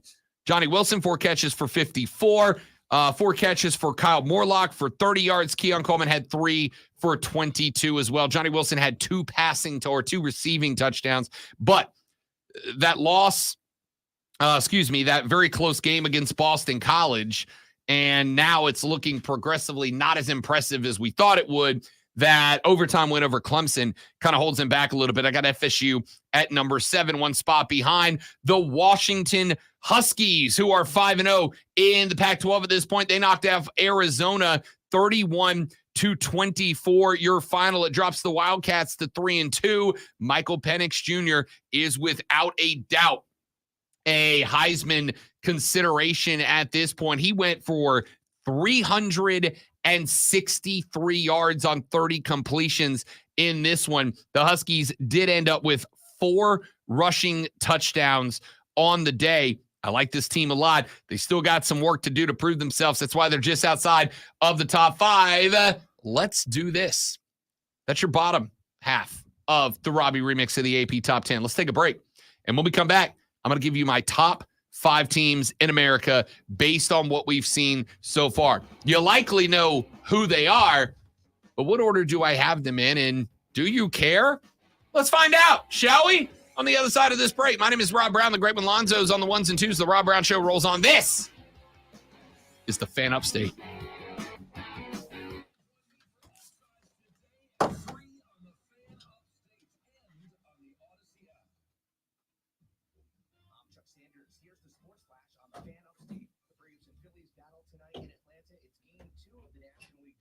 Guys, give me just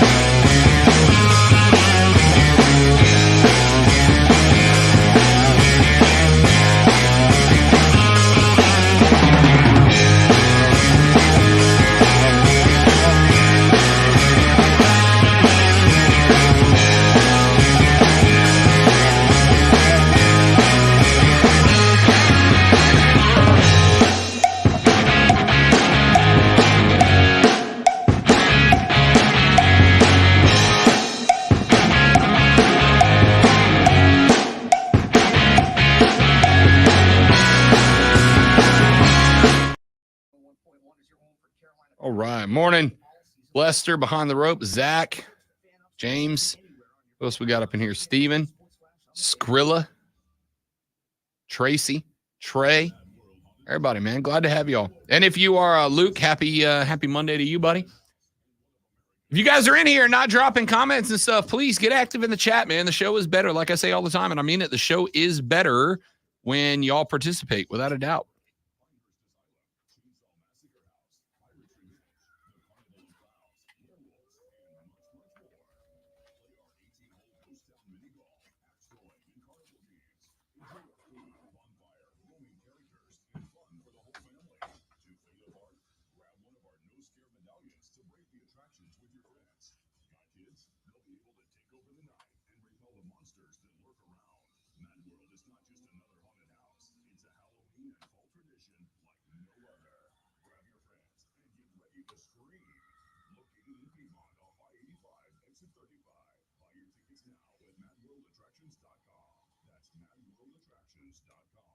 Running a small business is no small task.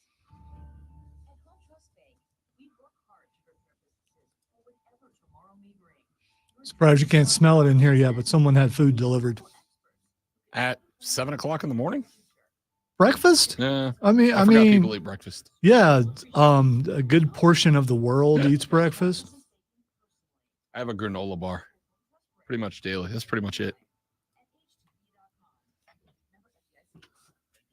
I ate breakfast at 5 a.m. So, I mean, was it, well, before 5, actually.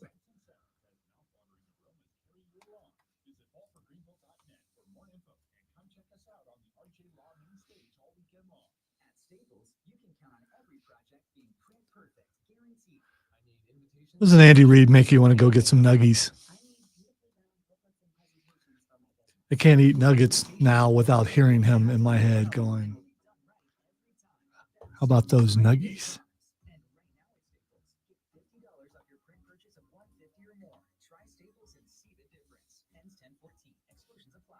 I thought that was my colleague over there, but then I'm like, no, he didn't dress that cool. From the Ingles Market Studio. Colleague.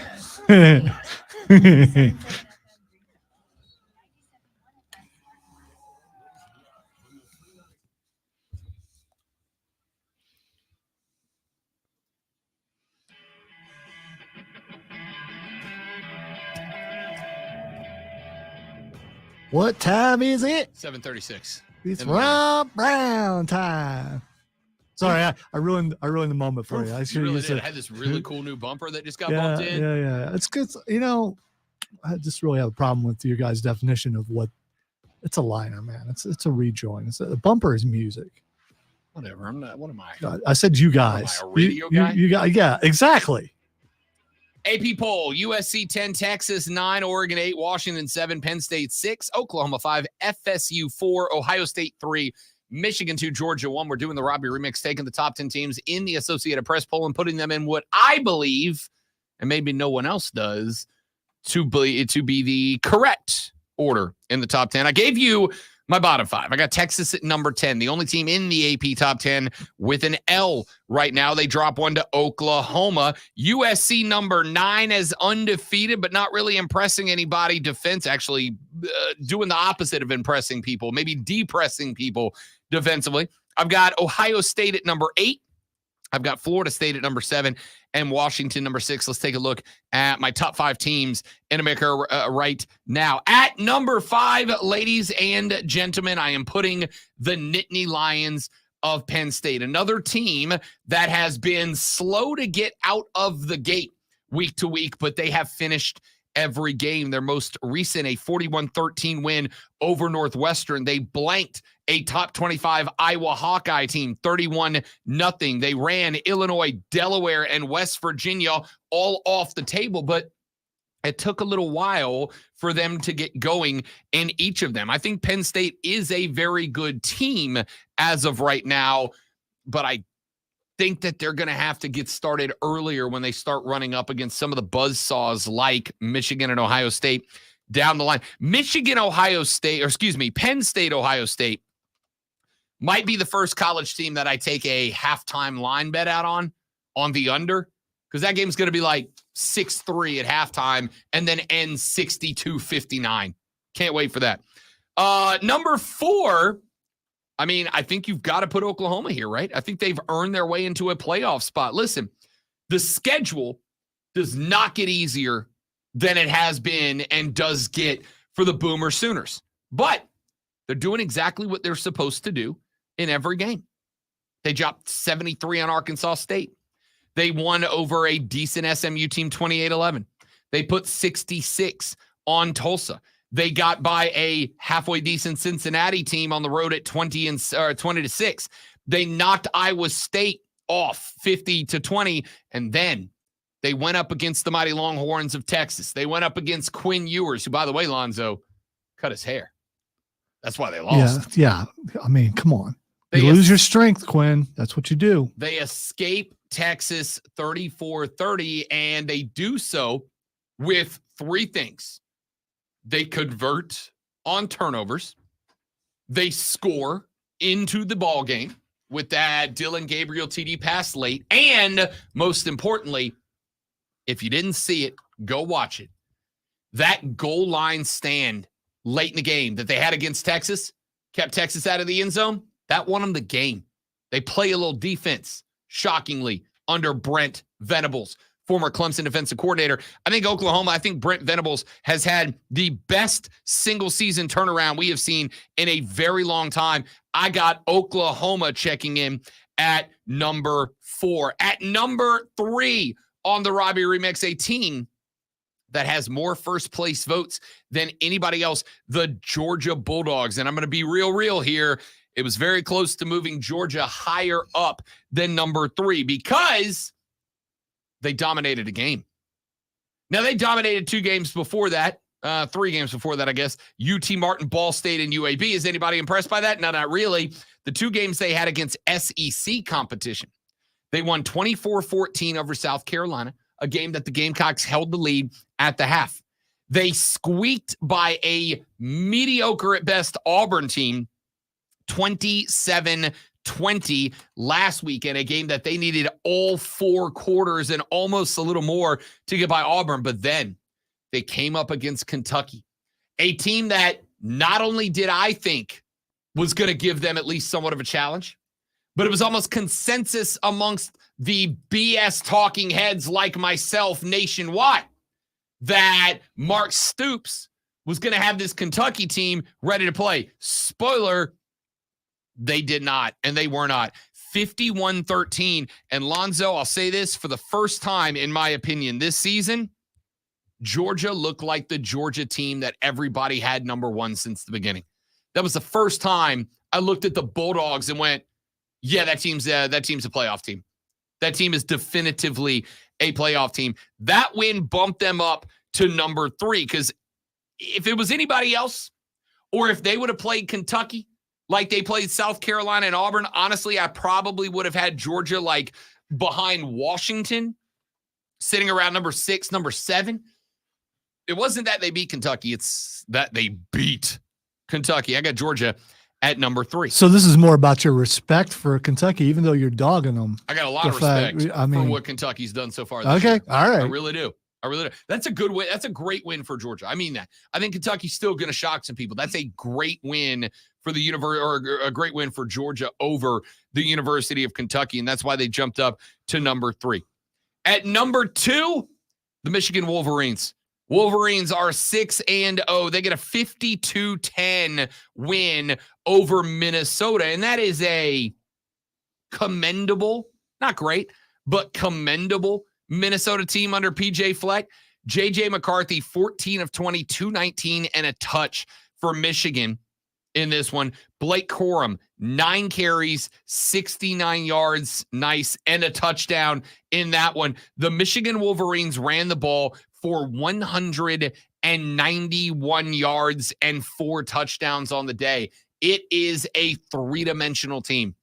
They can do it on the ground, they can do it in the air, and they can do it with defense. That was exactly what I wanted to see out of a Michigan team that, frankly, leading up to this, scoring 30, 31, 35 points. They put up 45 against the bad Nebraska. They put up 52 against Minnesota. This team has found its stride, and that's why I've got them locked in at number 2. Y'all are going to hate me for this. I do not care. The Oregon Ducks are number 1 in the Robbie Remix right now. They are 5-0 at this point. Now, not a lot to be impressed with as far as numbers, ratings, rankings in opponents so far. They've played one ranked team. It was when Colorado entered that game at number 19 in the country. You know what Oregon is doing? They're putting points on everybody, and they are playing defense in the Pac-12. They allowed 7 to Portland State. They allowed 10 to Hawaii. They allowed 6 to Colorado. They allowed 6 to Stanford, and they have not hung fewer than 38 points in every game. Every other game, they've put up 42 or more. They beat Colorado 42-6. They beat Stanford 42-6. They beat Hawaii 55-10. There is not a weak spot for this Ducks team. This is not me saying that they are going to go undefeated, because they are about to start a gauntlet this weekend. They are at Washington, a top 10 team. Then they have Washington State, a top 20 team. Then they have Utah, a top 20 team. Then they got Cal. Then they've got USC, a top 10 team. Then they've got Arizona State. Then they've got Oregon State, a top 15 team. Oregon had a very easy start to the season. The back half of the season is going to be brutal because of how good the Pac-12 is right now. So, in the Robbie Remix, my top 10 teams. The AP top 10 goes Georgia, Michigan, Ohio State, FSU, Oklahoma, Penn State, Washington, Oregon, Texas, USC. My top 10 goes Oregon number 1, Michigan 2, Georgia 3, Oklahoma 4, Penn State 5, Washington 6, FSU 7, The Ohio State University 8, USC 9, 10, Texas. Lonzo, is there anybody in your opinion I have too high or too low in this top 10? The only one that I would say is too high is probably Oregon, just because I haven't watched them. So I got to take your word for it that they're good enough to be number one. Pac-12 football, baby. We play at midnight. Yeah, but it's a little late. That's all.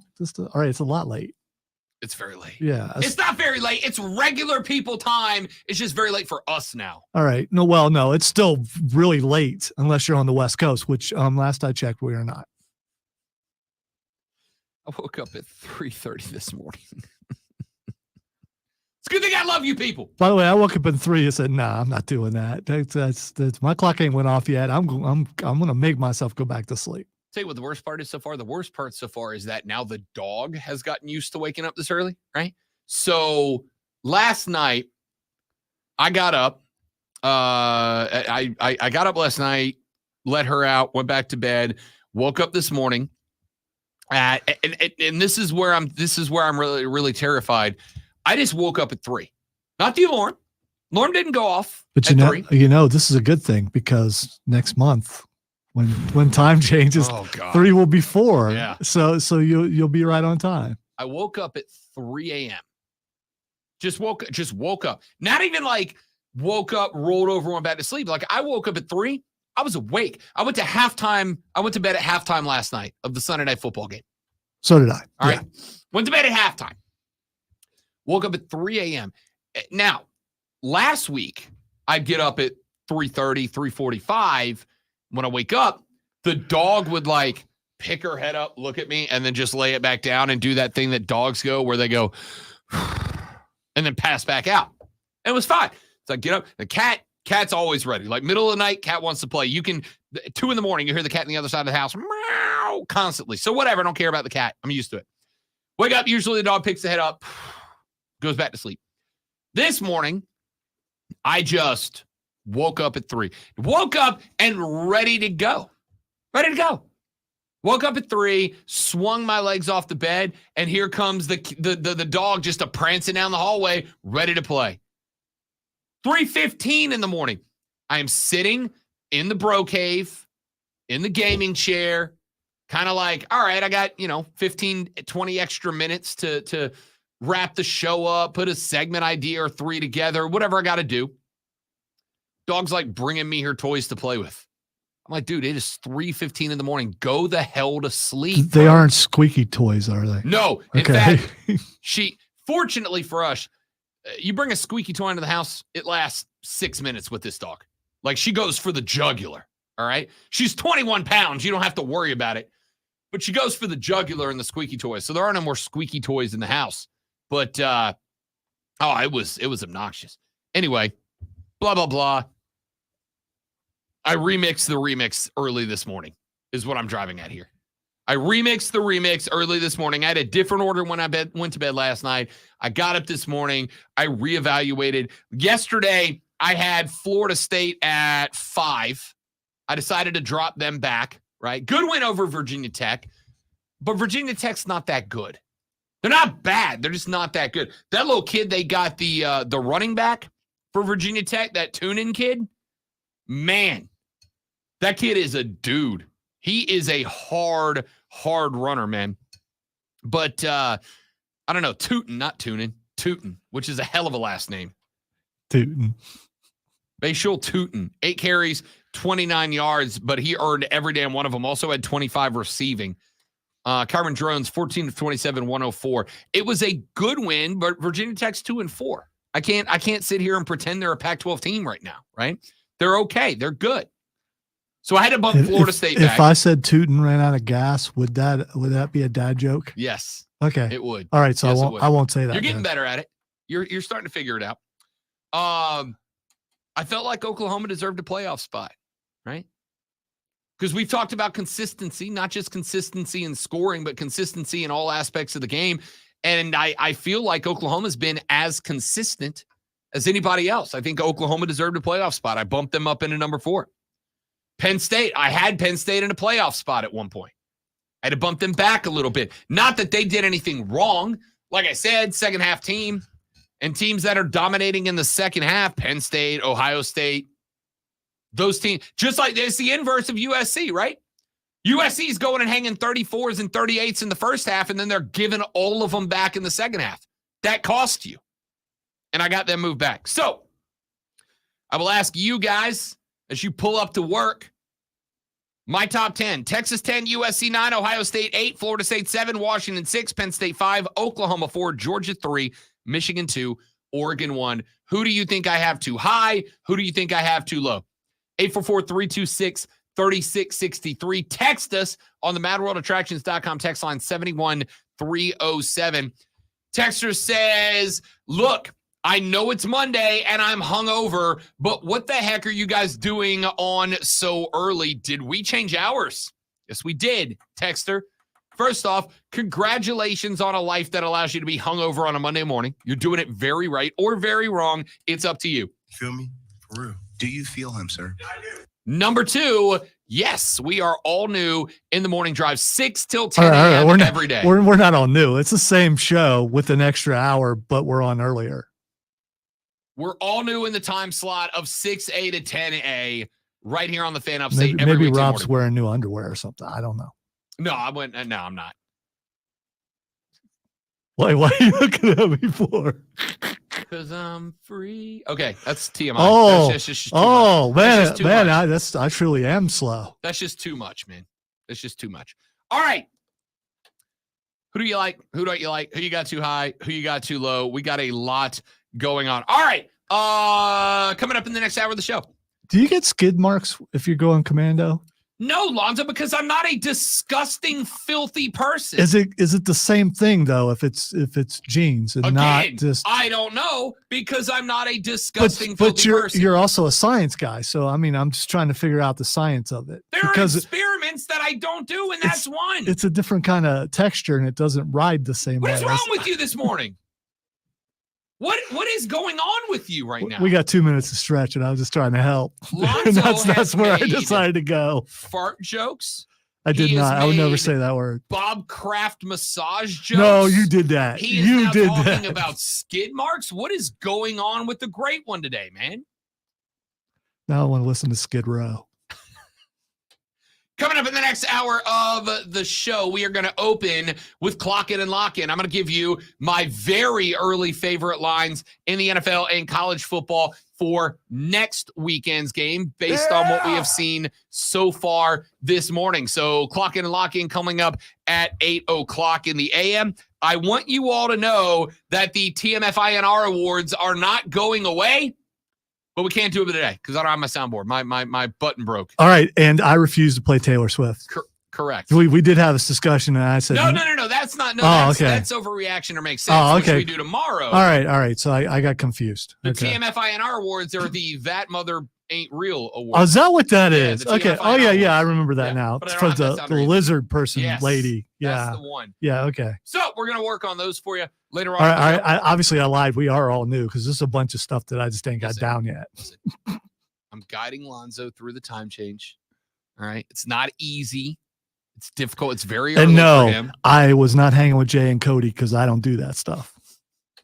Clock In and Lock In comes up next. Before we get there, though, Lonzo is about to blow your minds with his rendition of some of the biggest sports stories from America. Happens right now on the Rob Brown Show Sports Flash. Lonzo! All right, so I can barely function. Let's see if I can read. In the MLB division round yesterday, the Orioles fell into a 2-0 hole as the Rangers beat the Birds 11-8. Rob obviously wrote this because I don't even know what birds are. Birds aren't real. Behind Aaron Hicks' 5 RBI night. Also in the American League, the Twins leveled the series 1-1 after a 6-2 win over Houston. Pablo Lopez gave up 6 hits and no earned runs through the 7 innings. All right. There's some good news and there was some bad news. Carolina Panthers 42-24 loss at the Detroit Lions. Bryce Young threw for 3 touchdowns and 247 yards, but added a pair of interceptions in the loss as the Panthers ran for 99 yards and they still lost. Don't forget, tune in tonight for Monday Night Football as the Packers take on the Raiders right here on the Fan Upstate.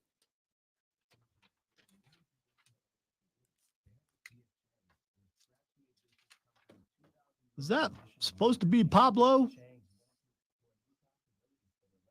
Or is that really Pablo? Maybe it's Pablo.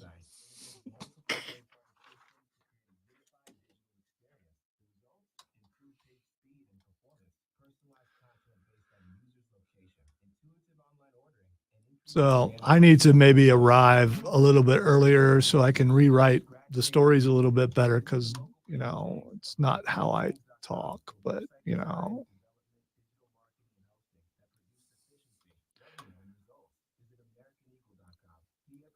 I apologize for my regression when it comes to reading. I didn't make the font big enough and I didn't put my glasses on. Maybe I should do that.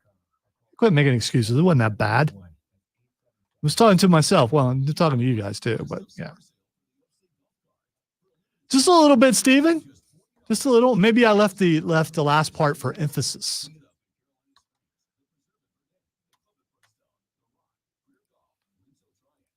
I need to talk faster. I do.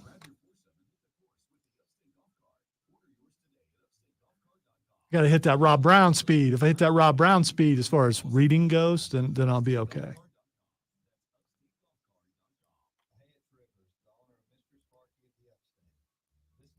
I need to be more concise.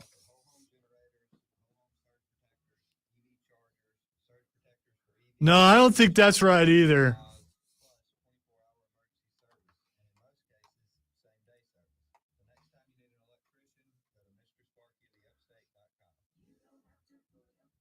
Sorry, I don't know. You're right, Zach. And I just said that. I said sorry.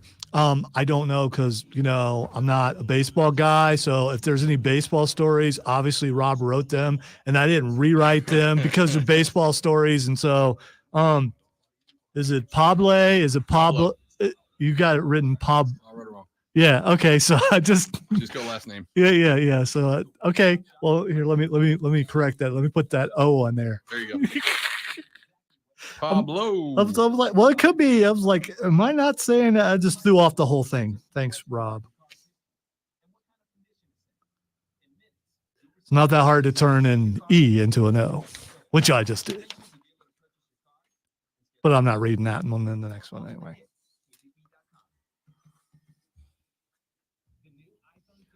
Pablo.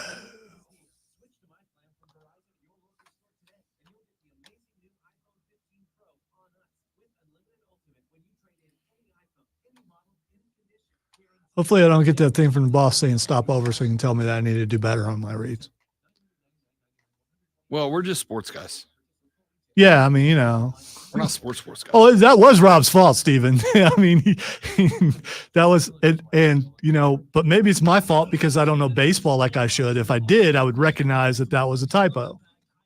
And it's early. So, I mean, you know.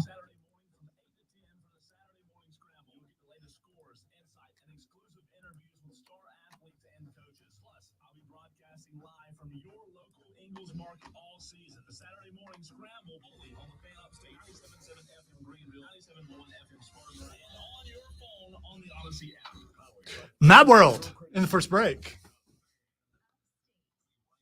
Nod or something. I just Mad World in the first break. It's not like I'm not going to remind you again anyway, but you know.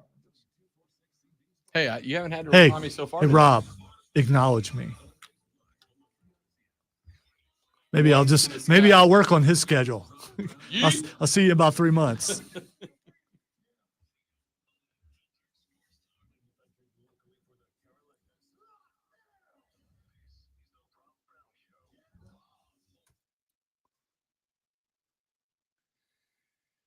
Hour number 3 of the Rob Brown Show goes now, ladies and gentlemen. This is the Fan Upstate. Welcome back, friends. So excellent to have everybody except that sound clip. Yeah, no, we heard it. Good morning. Yep, nope, got it. We're good. Yeah! Yeah! Yeah! Yeah! Yeah! Let's get it, friends. Let's talk some football, shall we? I loved this weekend. I loved NFL Sunday. It was very good. I loved college football. It was very good. I wouldn't say, was there anything that, other than Mario Cristobal making the single most boneheaded decision of all time? Was there anything shocking in college football this weekend? I don't really feel like there was. I mean, we had 6 teams lose their undefeated season. I don't necessarily think any of them were teams that we were like, oh yeah, they can still hang around. Like they'll still be there. So I think the majority of the contenders, I mean, I don't view Texas over Oklahoma as a shocking result, right? I thought that was going to always be a pretty close game. I think Texas was favored by 3.5 in that one. So it is an upset, but I don't think it's a shocking one. Was there anything outside of that? What would you say was the most shocking result of the weekend? Was it Jacksonville over Buffalo? I don't even think that was that shocking, to be honest with you, right? You have Buffalo turn in a mighty performance last week. This season has in the NFL. It's funny you said that right as Kevin arrives on the string. I didn't do that on purpose. It just worked out that way. Buffalo turned in a really good performance last week against Miami. They followed it up with a not so great performance on the road, but I would also point out that, and this is advantage Jacksonville, the Jags had been in London for a week and a half. They had become acclimated to being in London. See, they was acclimated, so they was ready. They were comfortable, and they were settled in. Buffalo, on the other hand, had to fly in, get settled, get set, practice in weird situations. Since I've never flown before, I don't know if that's, I mean, I've heard about jet lag, so I haven't experienced it, but does it usually, does everyone on the flight experience it at once? Or is it just? No, I mean, it's person to person. Like, okay, all right. So what you're saying is, like, everybody didn't experience that thing at once, so everybody doesn't have that excuse on the Buffalo Bills team? Again, I don't think it was an awful performance. Maybe Josh just had jet lag. Josh was fine. 27 to 43, 59, 2 touchdowns and a pick. Like, that's not bad. Okay, so maybe the entire defense had jet lag. I'll tell you what it was. The Buffalo Bills threw the ball 40 times, ran it 14, and accumulated a grand total of 29 rushing yards. Or maybe the Jags were just better that day. Travis Etienne, 26 carries, $136, 2 on the ground. Trevor Lawrence, 25 of 37, 315, 1 touchdown, no interceptions. What a difference a healthy Travis Etienne makes. Yeah. Who told you that preseason? Trevor getting Travis back and healthy, and having Doug Peterson means this team's going to be good. 3-2, by the way, same record as the Bills. I hope they get used to this, because the more they went over there, the more I believe that everyone is right and that will be the team. And I'm just wondering, would you want to exchange the beaches of Florida for England? Listen, I love London. It's a beautiful place. The food is the food in good. All the food in London except the British food is delightful. All right. Wait. I love London. Wait. So the food that's native to that area is not good. But all the food they do outside, I saw the other day. You don't like the chips? The chips is not good. They're French fries. Yeah, I know that. I'm aware what chips They're are. just French fries. So do they use like really bad oil or something? They put vinegar on them. Well, yeah, I know that. I don't get it. I hang out with a European on weekends, and he puts vinegar on stuff. I don't understand it. Yeah, I'll never get it. London's a beautiful place. I am not. Well, that's not true. That's not true. I take it back. I forgot where in Florida they are. If you ask me if I wanted London or Jacksonville, that's an easy. I was going to say, because you were, yeah. You said the beaches of Florida, and my mind went very fondly back to those beautiful beaches in the United States of America, Destin, Florida. Yeah. Then I remember the Jags aren't the Destin Jags. They're the Jacksonville Jags. And the answer is hell yeah. If I was Trevor, I'd volunteer to front the travel costs for the whole team. So what team will Beef pull for if Jacksonville is now in London? Who the hell cares? Screw that guy and his team. What was the most shocking result? Chicago over Washington back on Thursday night, I think qualifies. The Falcons over the Texans isn't shocking. It was a good one for them. I think the shocking thing was Houston loss. I think that was, I don't think it was shocking. Yeah, No. I think you and a lot of other Americans have convinced themselves that because CJ has been the best rookie quarterback so far, the Texans are supposed to be. They're 2-3, dude. He still had They're not that good. He had a pretty good game. He had a good game, a very good game. Much better than some other rookies. Desmond Ridder went 329 in that game. Right? That the Texans are not good. They're just not as bad as we thought they were. Last week you were talking about how Desmond Ritter needed to be traded, and he just he's still not good. Okay, all right. Again, the Texans playing Houston. aren't good. Yeah, okay. Everybody is conflating CJ Stroud being a pleasant surprise with, that means the Texans are good. No, they're still 2-3. Yeah, but they don't have the worst record in the league. They don't. The Panthers are the only winless team in the NFL right now. Not even a single win. Not yet. Outside of that, Colts over Titans, not surprising. Dolphins, Giants, obviously. Maybe the Steelers over the Ravens, but it turns out the Ravens aren't as good as I thought they were going to be this year. I have been saying that, by the way. I just want to, I know I'm only an and, but sometimes withs and ands are right. And Lonzo. I think Vikings by 7, maybe. I think. Well, no, because that's how they win. I think that probably if there were a surprise, it would have been last night. I think that's the surprise for a good portion of people out there who pull for the Cowboys. What a surprise to me. Yeah, it wasn't to me either because San Francisco they're good. Not only did I take San Francisco, I teased that line from -3.5 to -6.5. I could have teased it to -41. And still won the game. See, and Zach's on the stream talking about Minshew magic. That's not a surprise either, because Minshew has been pretty good. Yeah. I mean, he hasn't been great, but he's been good enough when he's on a decent team, which Indy seems to be, or maybe it's quality of opponent. I don't know. I think it's partially that. I also think it's, as I said earlier in the show, I don't think people talk to coaches. I don't think people understand how much of a difference it makes to have a few games on film of a guy. Right? And Minshew with the Colts, I mean, there's plenty of film on Minshew, but Minshew with the Colts is new film. And come on, Rob. There's plenty of Minshew film out there over several different teams. He has not changed who he is. Colts is new film. You know that hurts people's ears, not just mine. They'll live. Yeah, they'll be fine.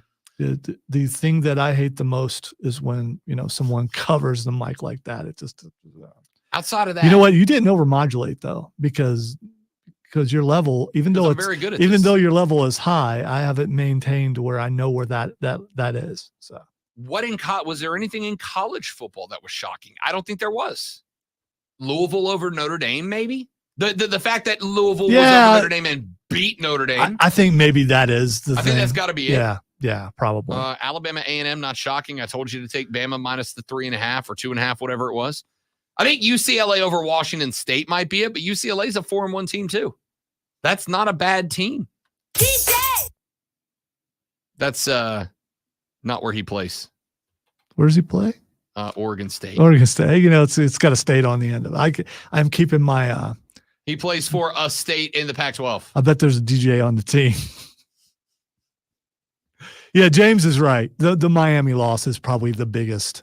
That's probably the biggest. Miami losing to Georgia Tech isn't the shocker. Yeah, the decision is the shocker. See, I think it is, though, because if Miami were back, they shouldn't have been in a position where they could lose to Georgia Tech.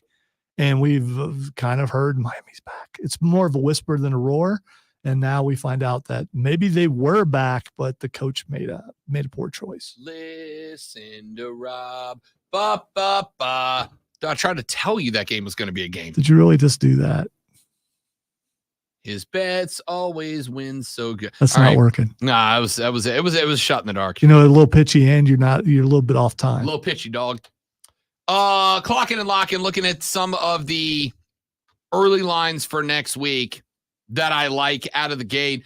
It's not a ton of them, to be honest with you. I went through them last night. Not a ton of them that I love. I'm going to start with this one.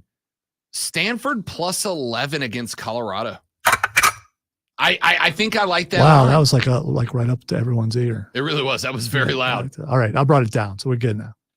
Stanford is a team sitting at 1-4 that isn't very good, and I'm not going to try to argue that they are. And they just got smoked by Oregon 42-6. Here's the problem. Colorado has now been a little exposed. This is where it gets tough for Deion, right? This is where it gets tough because they did win over a 1-win football team, but they needed a walk-off TD. And here's the interesting thing.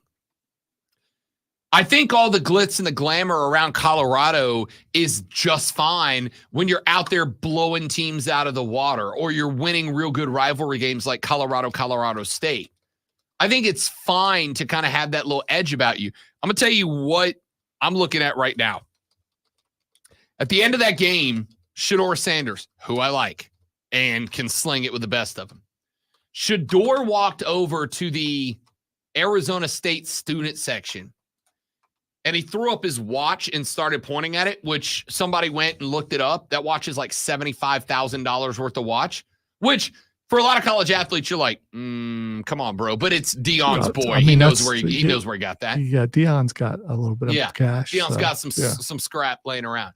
When he walked over and started flashing the watch to the student section of a 1-win team that they needed every bit of 4 quarters to hit a walk-off field goal against, my immediate thought was, see, this is where confident smack talk turns into, dude, you're kind of a jerk, bro. See, I don't see it as that. I'm guessing there's some things that were said by some of those guys during the game that Shedeur heard, and instead of coming over and getting in with it and trying to punch somebody or verbally going at someone, he just pointed at his watch. Maybe that's correct. Maybe that's true.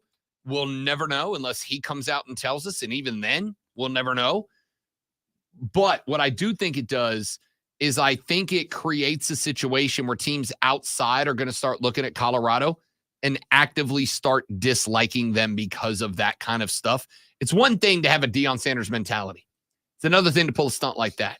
That's where you start getting worried about teams kind of looking and going, all right, dog, I'm not going to let you parade a watch that if you gave it to any one of those kids in the student section, it'd pay for a year of tuition. Was he wearing it during the game, though? I don't think so. I can't imagine. So where was it? I'm assuming somebody was carrying it for him on the sideline. When you're Deion's kid, you probably got a guy to carry your stuff.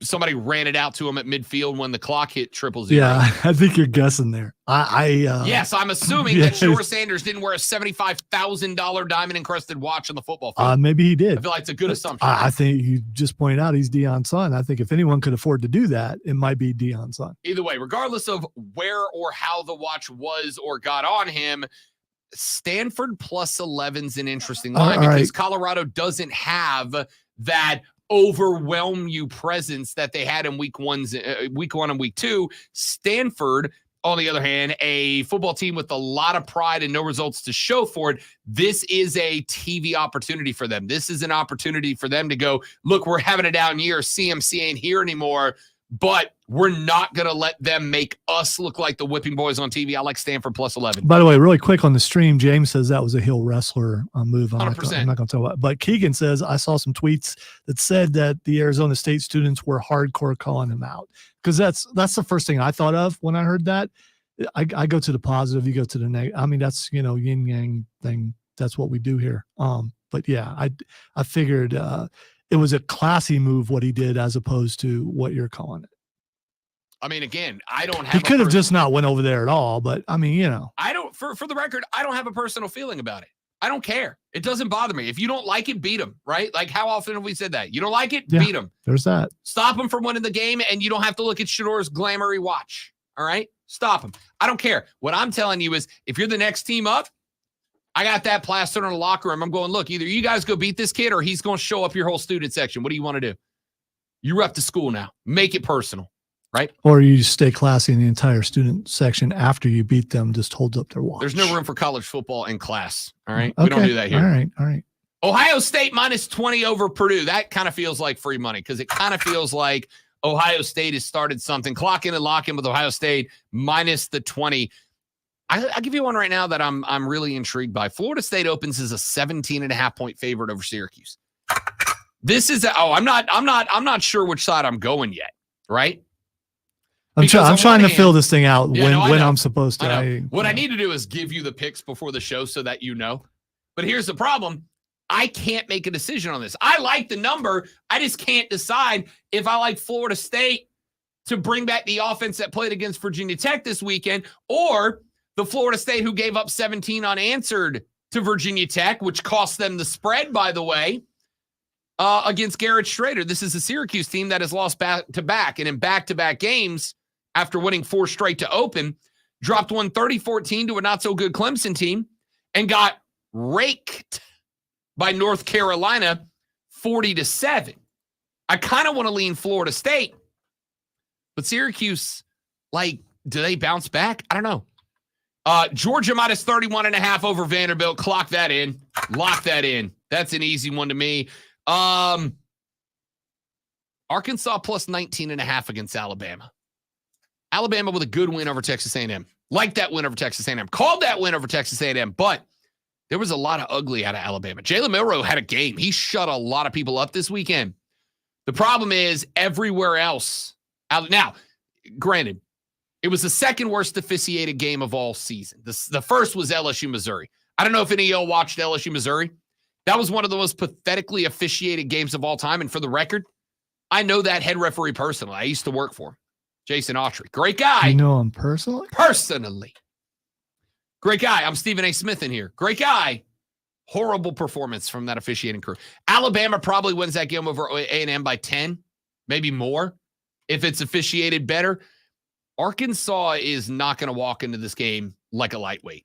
By the way, the Ohio State game had some officiating problems too. College football as a whole had officiating sounded like problems. Ryan Day and the linesmen were having a thing. Yeah, real problems. Real problems.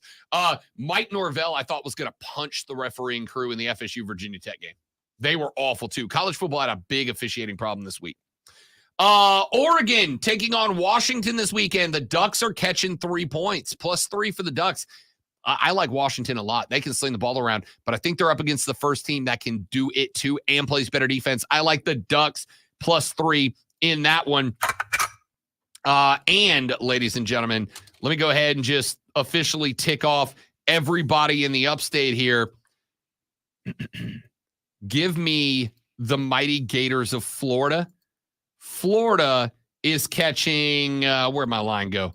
Florida was catching, last I looked, +2. That's fine.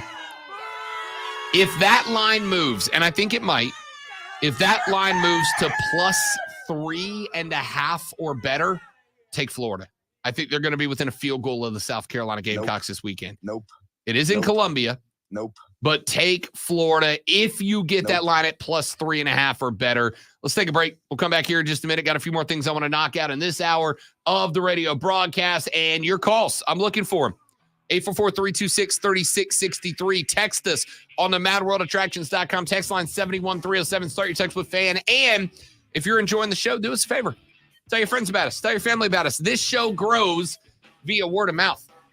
So if you're enjoying, you're getting your morning started with the show, tell your friends, tell your family, tell your coworkers. We want more people to be part of the Armada.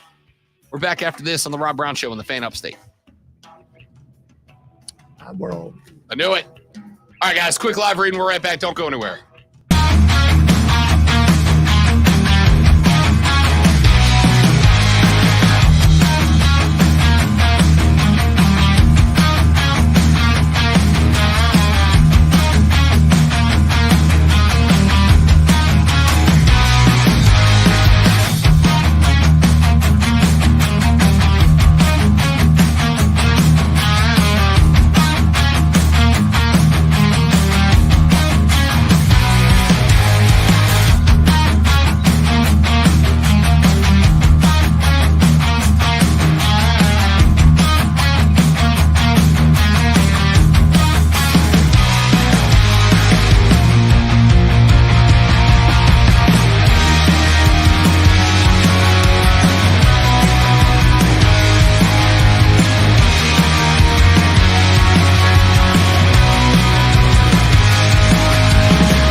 right, y'all. We back.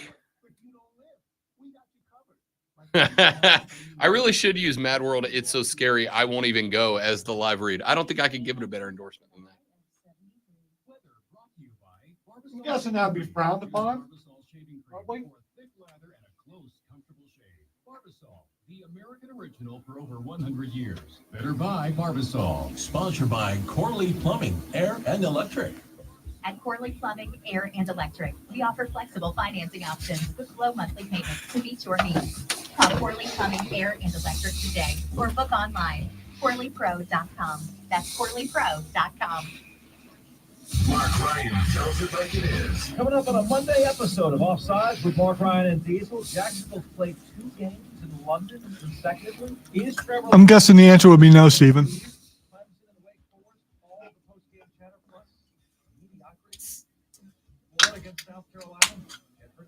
Would you, Rob? Would you?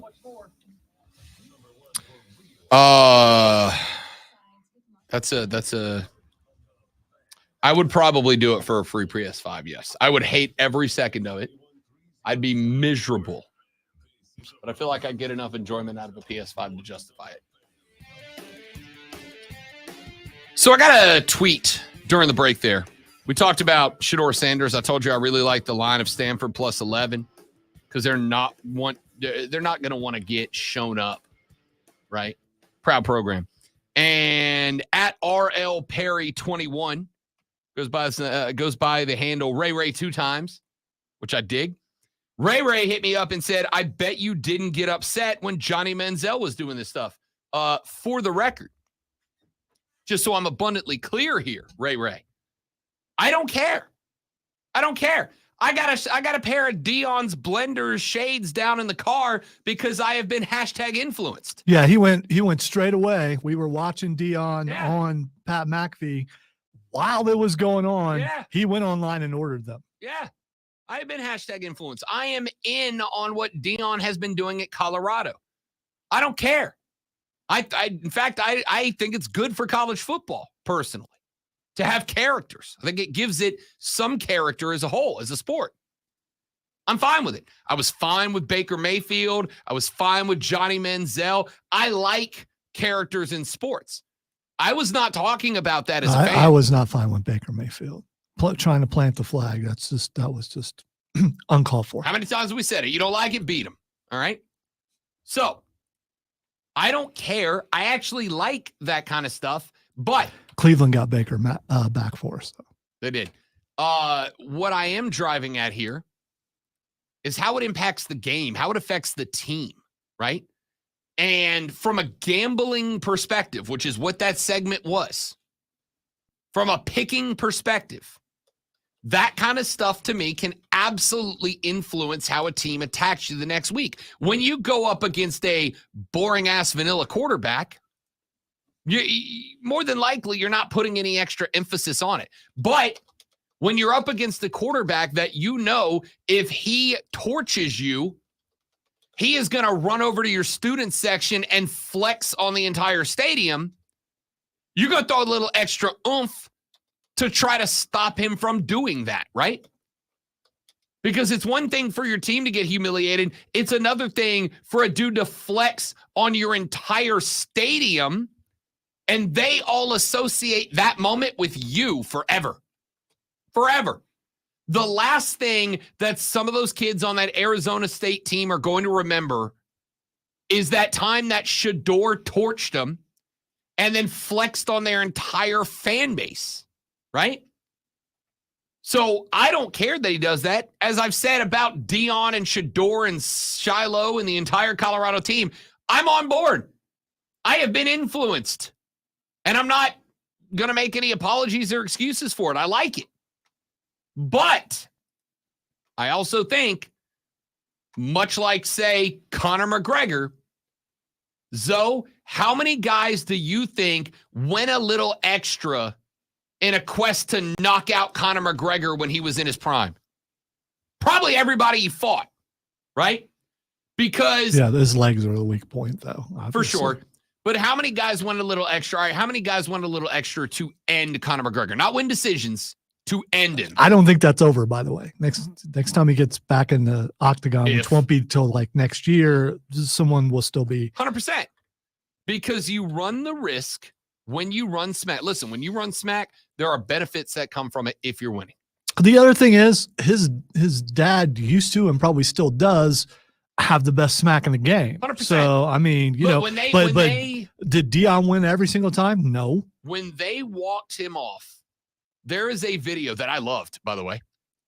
There was a video of Dion walking up to the kicker who hit the walk-off, and you can see Dion point out an open patch of grass and tells him, go dance. You earned it. Go dance. Dion is out there trying to get his kicker to flex, right? I like it. Yeah, it's kickers have a habit of hurting themselves when they do that sort of thing. So you probably don't want your kicker dancing. What was the old boy that broke his leg? Golly, what's his name? The brothers that Grammaticus. Yes. Yeah. Automatica, Grammatica. Kickers don't flex. Dion's like, go dance. You earn this. Go dance. Like you can see him saying, go dance. Right? I love this for the game, but much like just Conor do something McGregor, safe like the Carlton or something. 100%. Like so you don't really need to use your legs with that. So much like McGregor, hell, much like Muhammad Ali, if you run junk, there are benefits. You're gonna get more publicity. You're going to get your face on television. You're going to get talked about. You're going to get endorsement deals. But with every pro, there's a con. And the con for all this extra publicity that you get for running smack is that ordinarily dudes that you're lined up against are going to bring a little something extra to the fight so that you can't flex on them.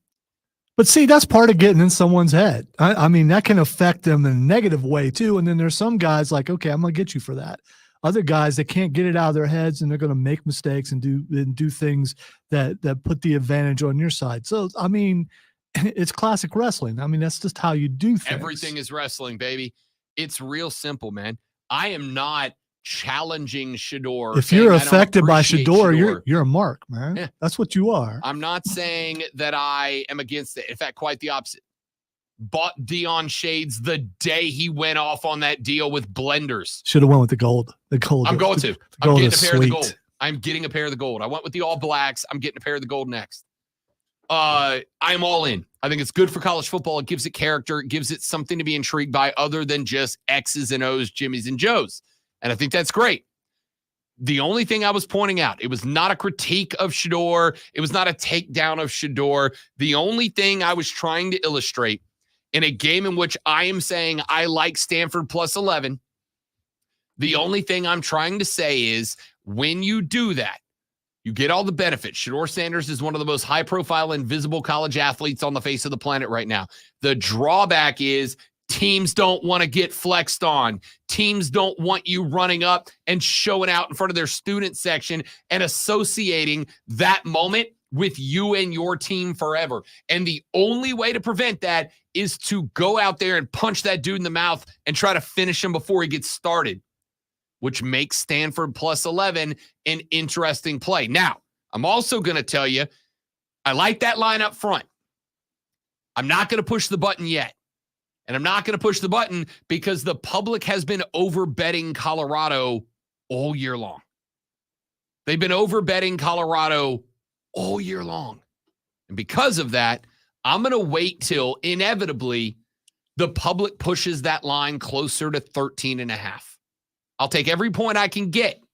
But I think Stanford comes out firing against Colorado because they don't want to get flexed on. That was my only point, Ray. I hope that makes sense. Let's do this. Let's run to a break. Why?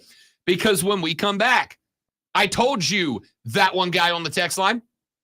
Starting today, we officially are going to be talking Clemson football weekly every Monday with John Blau. John writes for the Post and Courier, where he covers the Clemson Tigers. He is the author of a newsletter called The Tiger Take from the Post and Courier. He comes on to talk Clemson football next on the Rob Brown Show in the Fan Upstate.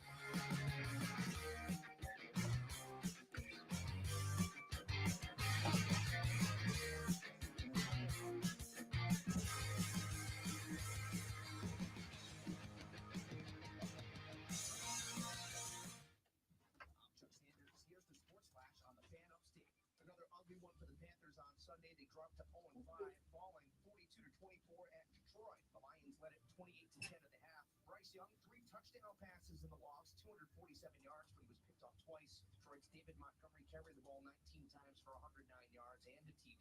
Carolina receiver Adam Thielen with 11 catches for 107 yards and a touchdown. Carolina turned the ball over 3 times in the first half, 2 coming on consecutive snaps. That set up Detroit for 3 touchdowns. Miles Sanders lost a fumble in the first half. Panthers rookie Chandler Zavala was alert and able to move all extremities at a hospital after being carted off the field with a neck injury late in the first quarter. Starting defensive backs Xavier Woods and Dante Jackson were inactive. Carolina on the road next week at Miami.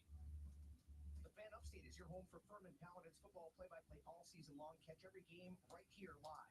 Download the Odyssey app, search the Fan Upstate, and listen anywhere on your phone. I'm Chuck Sanders with the Sports Flash on the Fan Upstate. If you are dealing with joint pain, Why do my shoes make noise? That pair of shoes like. All right, guys, we're going to step away for a minute so we can get John on the phone line. We will be right back.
We have just been informed that the restaurant across the street has a robot server.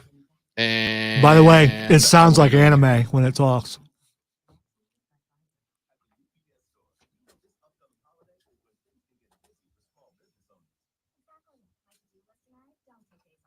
That's why you can count on us to be We saw it and we asked, hey, what is that?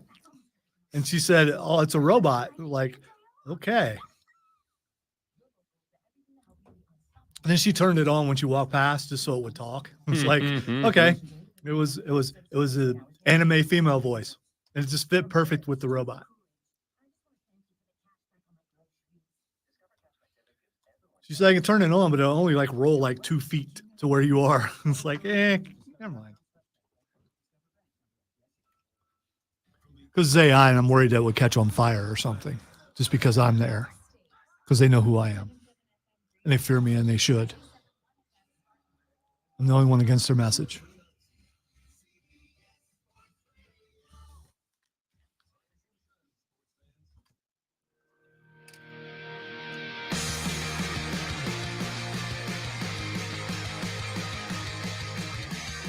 Yes, indeed, ladies and gentlemen, the Rob Brown Show rolls on right here on the Fan Upstate. Rob and the great one, Lonzo, with you. And now we are very excited to welcome to the program for the very first time a young man that's going to be joining us to talk Clemson football throughout the season and Clemson athletics for as long as he's willing to wake up this early in the morning and tolerate us. He is a writer for the Post and Courier where he covers Clemson athletics. He is Mr. John Blau joining us on the show. John, what's up, buddy?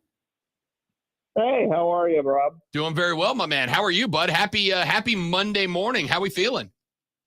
Feeling pretty good. I mean, I usually get up around this time. I have to get to 11 a.m. availabilities at Clemson. So, but yeah, I'm doing good.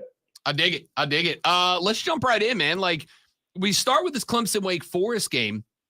John, I said last week on the show, I felt like coming into this game, Clemson was the most improved team in the country from week one through the Syracuse win, the overtime loss to Florida State, a heartbreaker. They turned around. It felt like they got right against Cuse.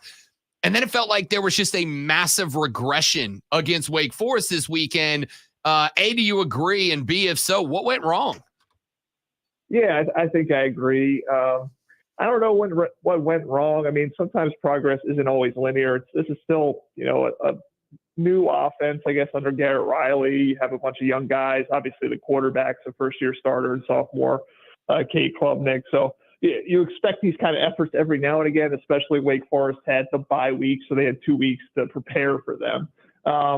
But yeah, they were not as in sync in the pass game, the running game in the first half, especially.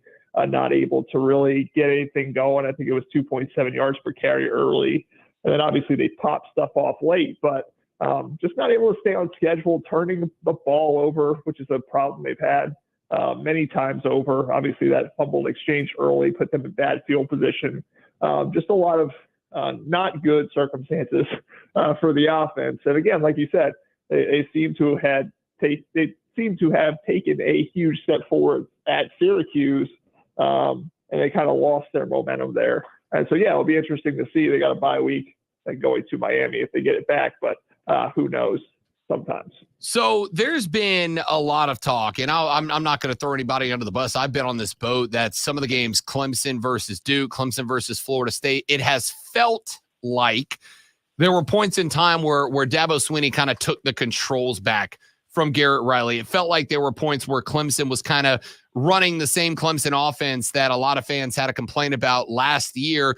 Do you feel like it has been entirely Garrett Riley at the helm? Is it kind of a council decision between him and Dabo Swinney? Is there a split in play calling duties? Do the fans that have been wondering about that have a point?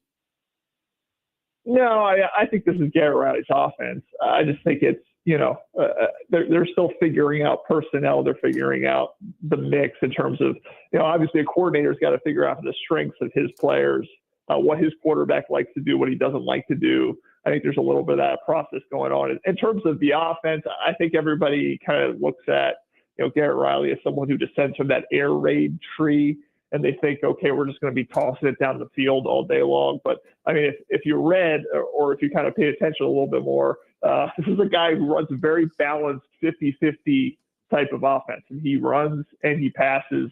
And I think when Dabo Swinney was talking, he was just saying, yeah, it's a little bit of a collaborative effort. He's now running our team. this is, he's got to figure out how to run our team. I think is what he said in like a pregame interview, I think before Duke. And I think that got misinterpreted as that Garrett is under Dabo's control. But I think, this is an offense where they're going to establish the run. And that's what Dabo Swinney wanted. Again, Garrett Riley calls it the dirt raid, not the air raid. They're going to run it. This is just, again, I think a little bit of a feeling out process, some young players at some very key positions and again, not taking a step forward every week, taking some steps back. But I do think this is Garrett Riley running the offense. I don't think Dabo has too much control over these things. Fair enough. John Blau is from the Post and Courier, where he carries and covers the Clemson Tigers. Where's the panic meter at right now, right? Because we came into this year, and John, you can tell me if this was off the deep end or not, but at the beginning of the year, we asked Clemson fans, like, what are your expectations? What would you consider success and failure? And a lot of them lined up with anything less than the playoffs would be a failure for this season.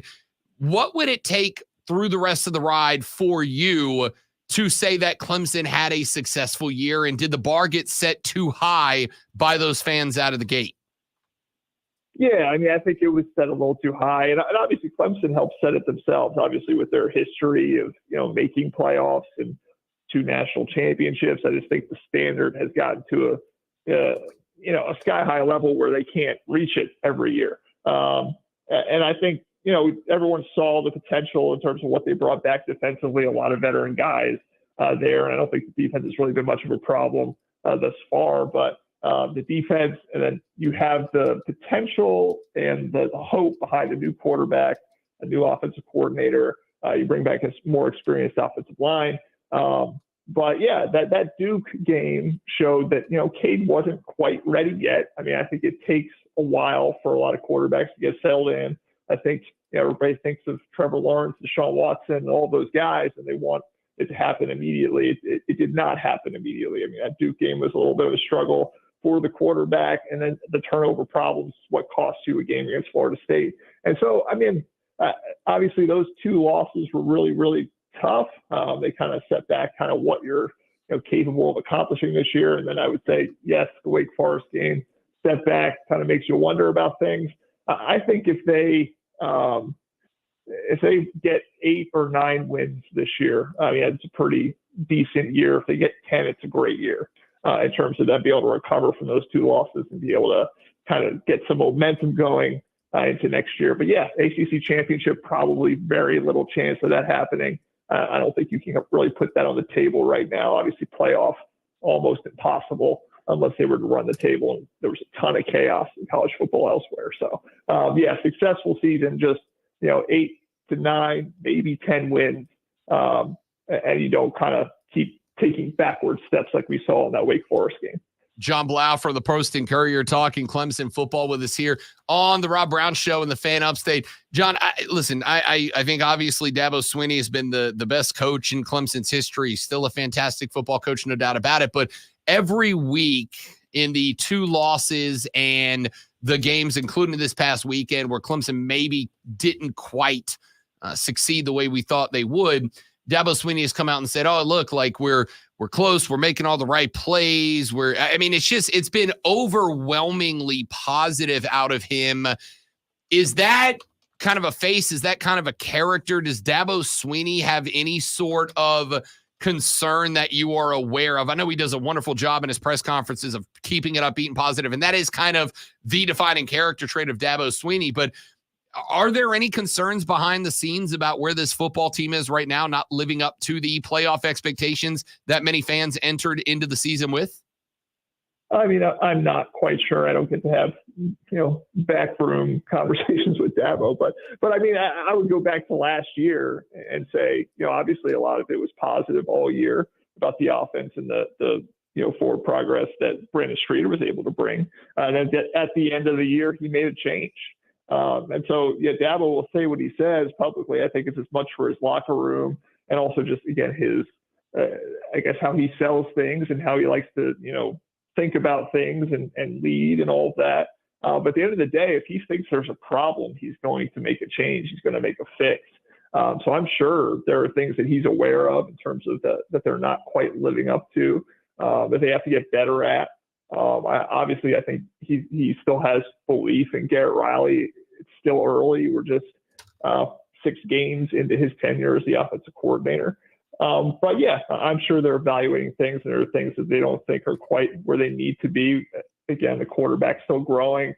The offensive line, you have an issue at right guard right now, trying to figure that out with Walker Parks out for the year. You need to get that running game going to a level where you can really stay on schedule and be a more explosive offense. So, there are definitely probably things that he knows are not up to par, but it's just the way Dabo's going to operate. I mean, when he talks in public, when he talks with us, it's going to be mostly what he thinks is good and what's glass half full. That's just the way Dabo Sweeney speaks. But yeah, I think if there's a situation where he needs to make a change, he needs to get something implemented, he will. We saw it last year with Streeter to Riley. Talk to me a little bit about Cade Klubnik, because this is a young man that obviously with the drama with DJ Uiagalelei last year, this year he comes in, he got some PT at the end of this year. He is QB1, little bit of a struggle out of the gate, but he seemed to have been progressing week by week until this week. Was this a regression from Cade Klubnik? Does Wake Forest throw something on the table that maybe he hasn't seen yet, and this was kind of a learning curve game? What was your breakdown on his performance in this game?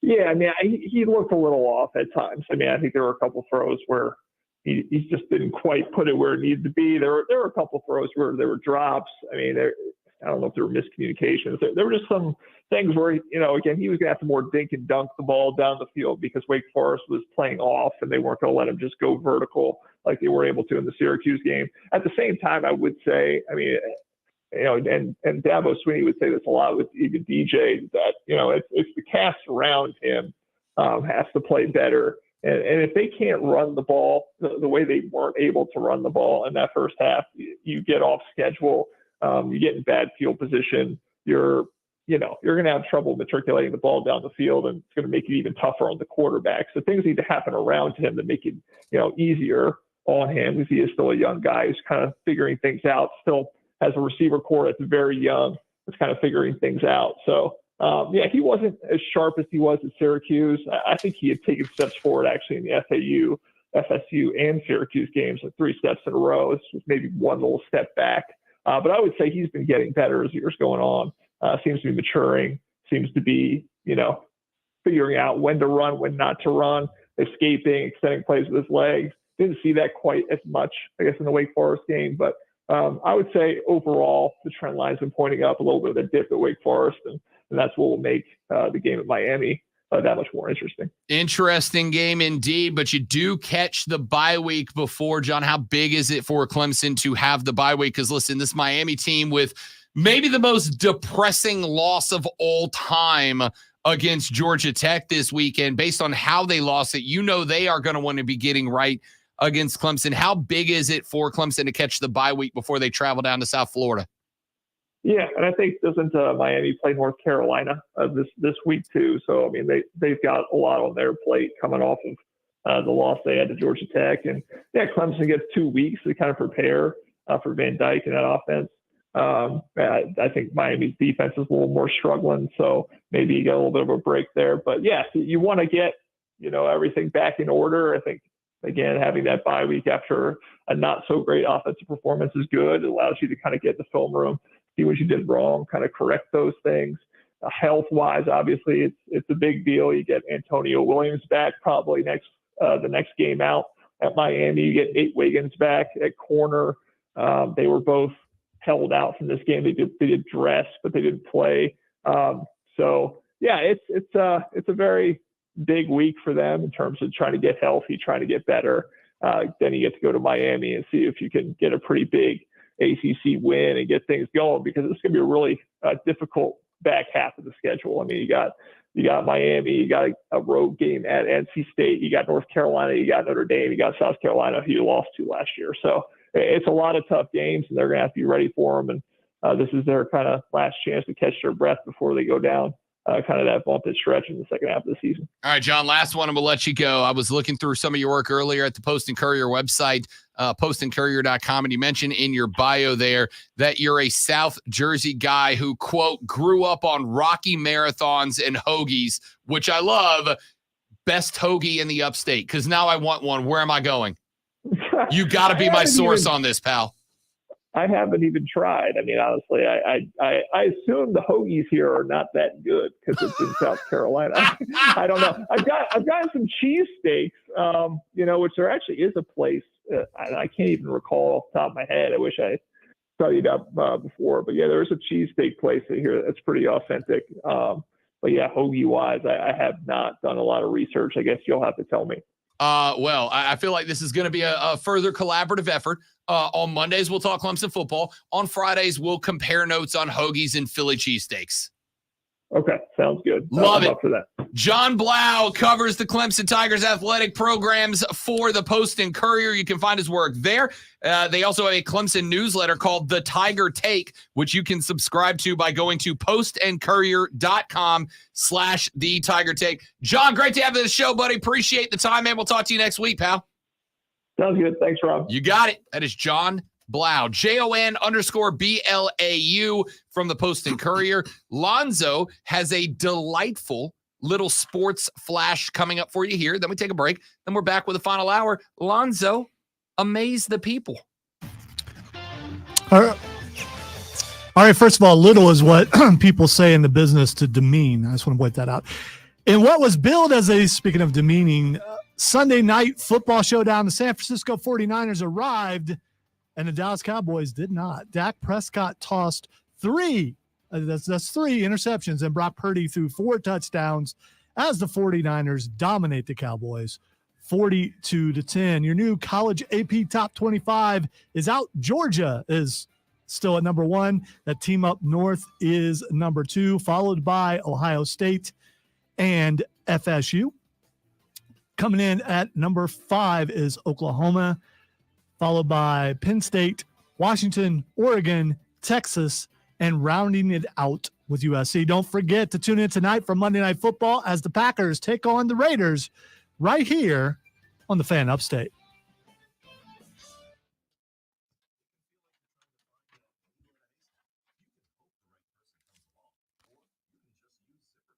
Take that, Steven. Now. Wow. I don't know why that's trending, but that's definitely going on there.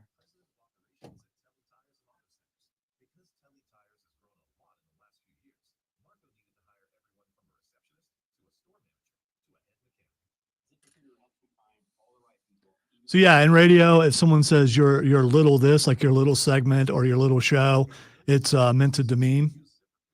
It's a main host to someone who just does side stuff. I mean, that's just how that works,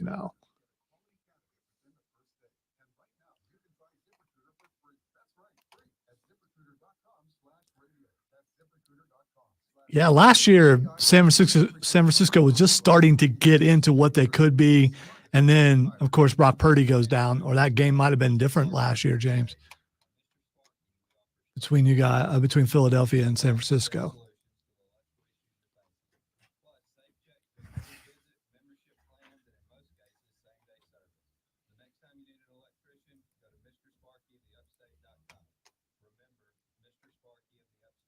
So remember, anytime on any show, if you hear a host say little, they're demeaning someone in the room. Not. Absolutely.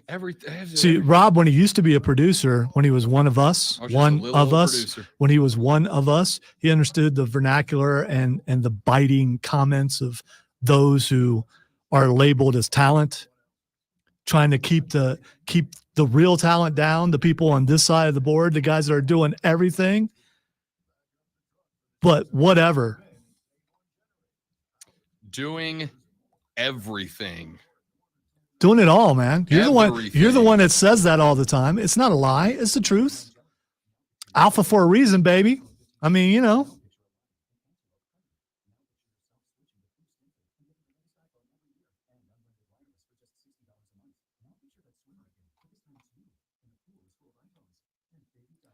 By the way, we got one more little hour left in the program.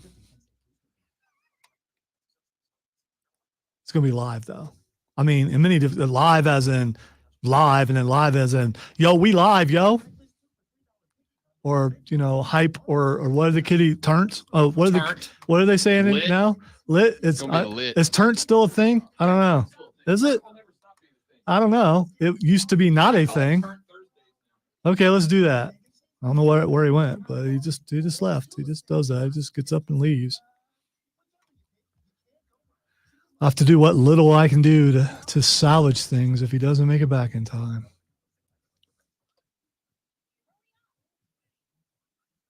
That's kind of mean, Stephen. But we're talking figuratively. We're not talking. Yeah. You're right, because you didn't mean physically. You meant little as in not a big deal, because Rob has always been a big deal.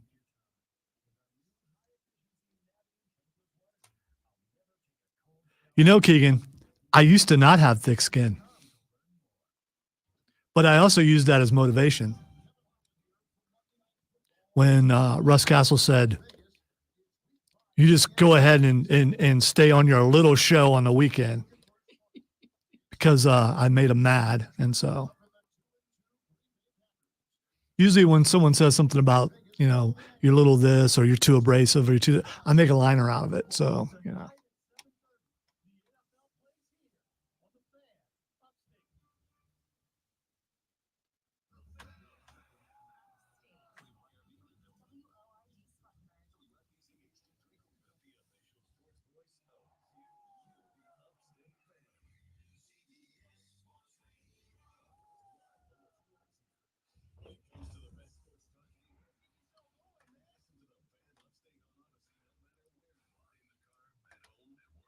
suffice to say, I'm glad my little reports are done for the day.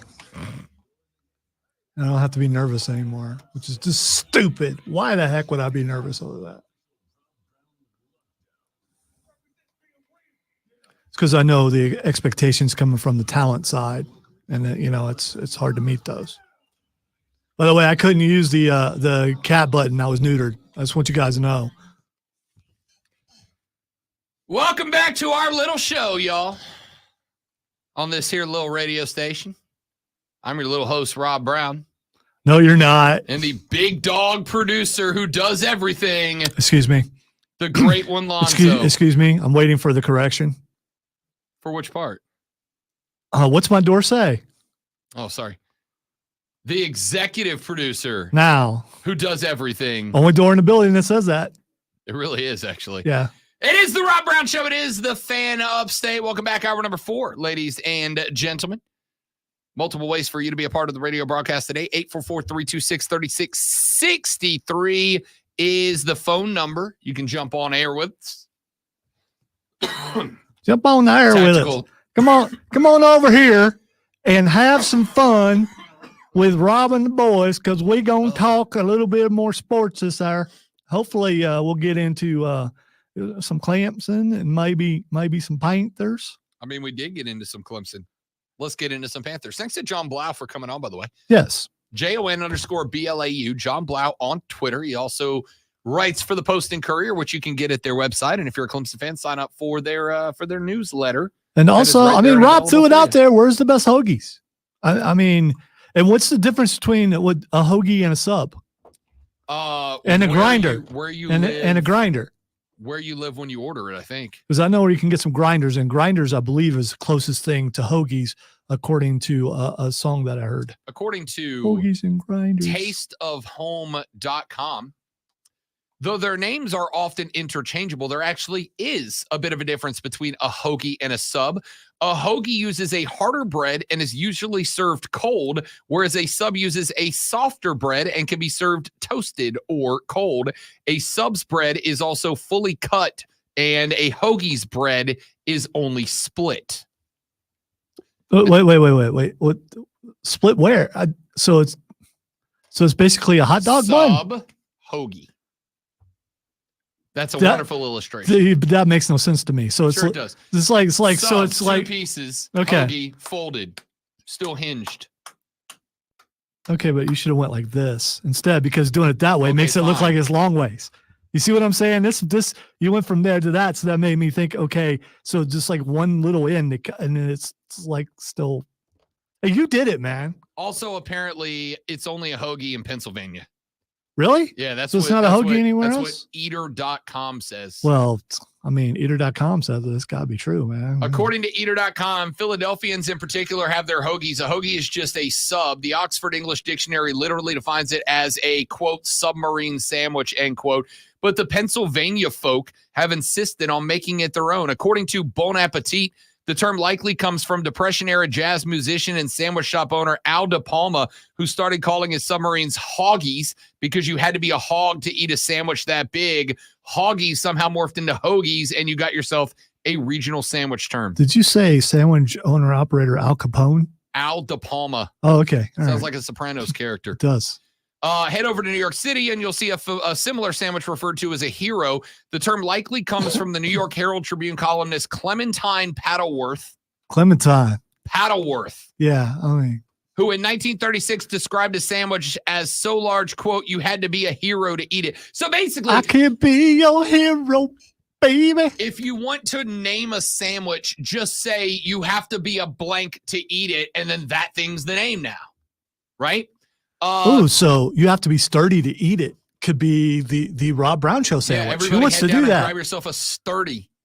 Who wants to make the Rob Brown sandwich? Rob Brown Show sandwich. More so than a sub, a hero can refer to both hot and cold sandwiches, which is why you'll see things like meatball heroes and chicken parm heroes on menus around New York. By the way, if you make the Rob Brown sandwich, make sure you also name the side as the with or and that would be mine. So I would be the side. Lastly, we have grinders, which is the New England-based term for a hero. According to Bon Appetit, some claim that it was named for grinders, Italian-American slang for dock workers who were often sanding and grinding rusty holes to repaint them. But the term most likely comes from the fact that they were harder to chew than normal sandwiches, and that toothosomeness got translated into grinder since that's what your teeth had to do to get through a bite. Wait, did you say toothsome? Toothsome. Toothsomeness. Toothsomeness. Toothsomeness. This article written by Mike Tyson. By the way, back in Florida, I did have a bar named Shalimar Cheers that had a sandwich named after me called the RB3. It was a triple bacon cheeseburger that came with Cajun seasoned fries. So sturdy is not a recency thing. No, not at all. Okay, I've only known you a couple years, so not even a little bit. So there you go. You now have all learned something here today. We're just here to make your life better. All right. So where are the best sub/hoagies/heroes/grinders?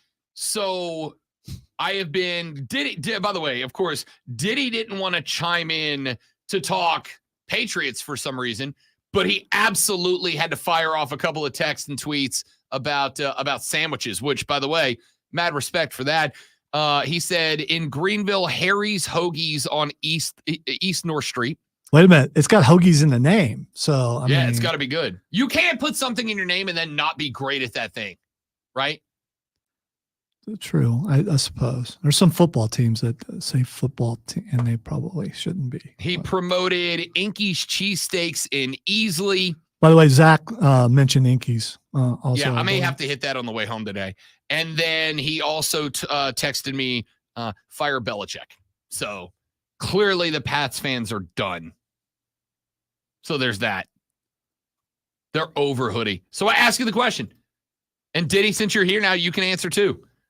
Does Hoodie have a lifetime? Well, actually, he already did answer. He said fire his ass.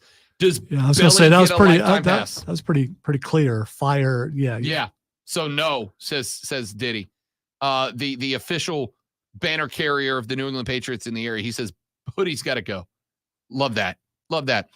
Texter says Rob, Harry's Hoagies on East North also houses Mike's cheesesteaks. I freaking love a cheesesteak. So you and I, we could go over to Harry's, and one of us could order a cheesesteak, and one of us could order a hoagie. We could split them, and we both would have a hoagie and a cheesesteak. Or both of us could just get both. Yeah, I don't have that kind of money. Executive producer. Let's see.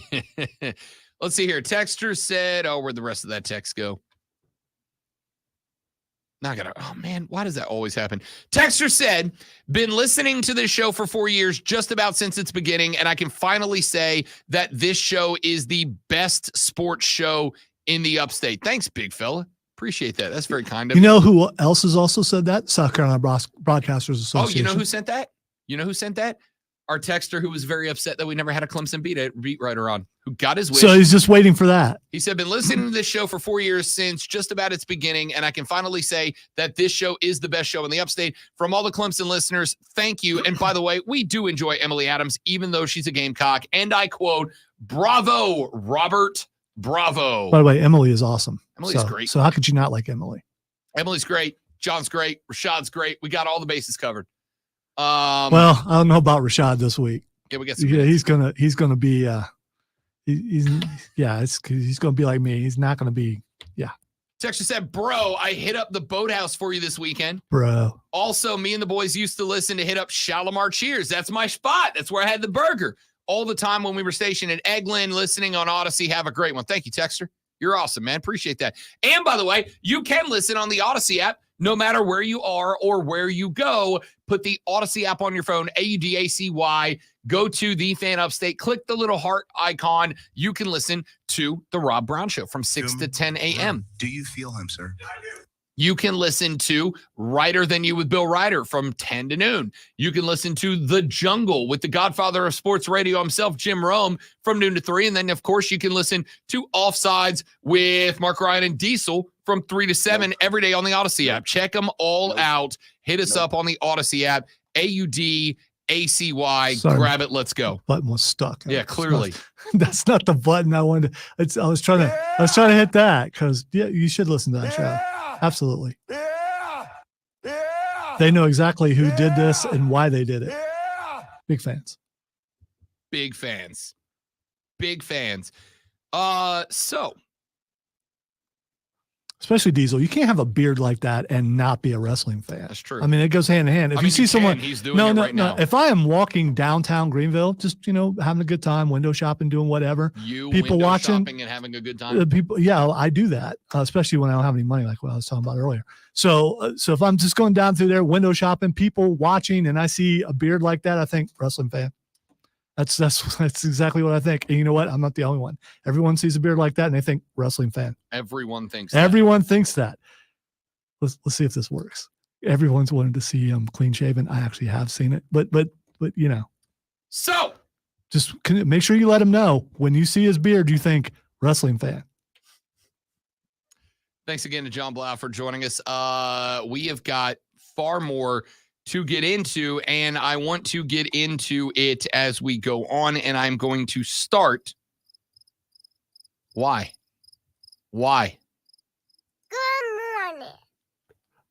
I just wanted, it was like a setup. I wanted to pause. So I knew you would give me the pause so I could. Good morning. Because we haven't heard that enough this morning. Because it is a good look out there. I know it wasn't there when we got here. That is the sun. And that is a beautiful day out there. And we are having a wonderful time in here. And we hope you're having a wonderful time also. Good morning. Anything else? Yeah.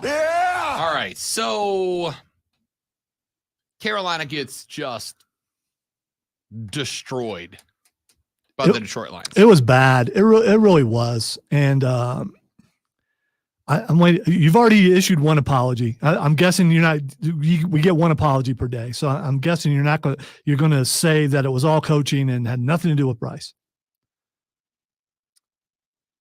I am going to say hesitation. Correct, because no, I'm obviously not going I to say. don't think so. I mean, you got an endorsement deal with him or something? Because you just don't want to speak ill of the little guy. Primarily because there is somebody else on the station who calls him the little guy. You just hesitated. It would have been perfect, but anyway. Primarily because there's somebody on the station that thinks that the problems are because Bryce Young is short and not anything else. All right, if you're watching on the stream, here's Bryce in the pocket. Interception. All right, so the thing is, his feet don't move. He just stands there. He is a statue. If he was like 6'5" in a statue, that would be different. But he stands there and it makes it look like he has no idea what's going on. And I don't believe that's the case. And I know there's a thing called happy feet and not getting your feet set, but he goes back and he stops. And there's no movement, there's no nothing. And I think that's part of his problem. There were a couple really good passes that he had yesterday, and windows opened up in front of him, and you could see that. And so could he. And I know I keep talking about he can't see. The announcers even said that yesterday. He can't see. When you see how small he is behind that line, and you know how you fix that, you roll out, you move your feet, you get to windows where you can see, which is what Drew Brees would do, what shorter guys would do. They would find those windows. When you are a statue in the pocket and the line doesn't open up a window for you, you're going to throw interceptions. You're going to have problems. He needs to move around some. I'm surprised that he hasn't been hurt yet because he does not move. You don't think that's a problem? I don't recall seeing a quarterback who does that. And I want him to do well. I want him to make all the passes. I want him to win games. But it bothers me how he does not move his feet. Well, that was a lot. And I'm glad you said it because I'm going to respond to all of it when we come back here in just a minute. Because all of that, and Frank Reich said something in the post-game press conference that kind of jumped out at me a little bit based on what I saw in this game. But I will first make sure that I make good on my endorsement deal with the little guy when we come back here in a minute. I am Rob Brown. Lonzo is over there. It's our little show. It's the Rob Brown Show on the Fan Upstate.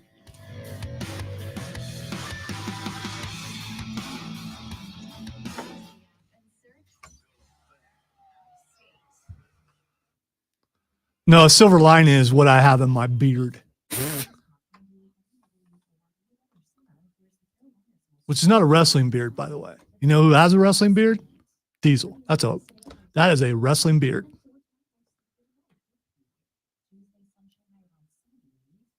By the way, you don't know if something's going to work till you try it. You don't know what you got till it's gone. Don't know what's got. It's so weird walking out into this hallway. It's empty now. Yeah.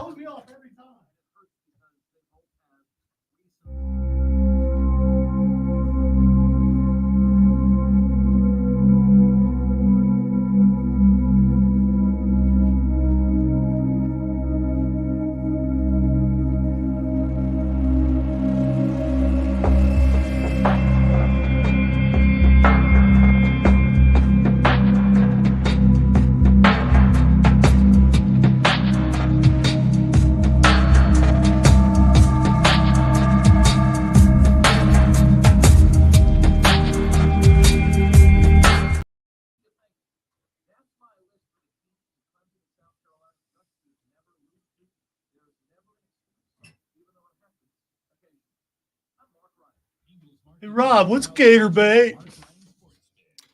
The worst phrase in football.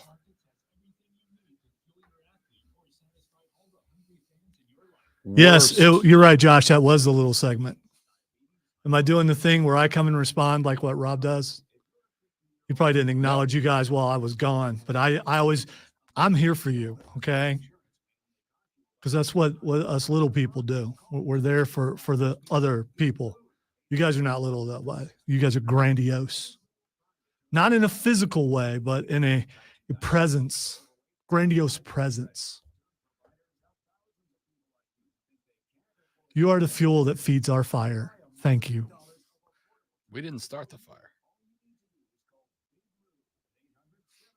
I used to know the next line, but, one of his worst songs ever.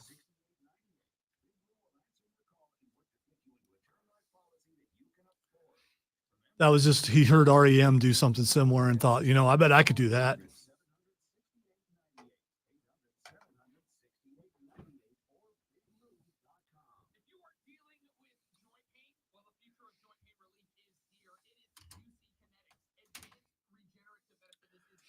I am for the people. I am by the people. I am the people's champ. The other people's champ went to Hollywood. Wait. The other people's champ went to Hollywood. Wait. Did you beat The Rock? Because you get furious when people call Becky the man because she hasn't beat Ric Flair. Therefore, you can't be the people's champ until you beat The Rock.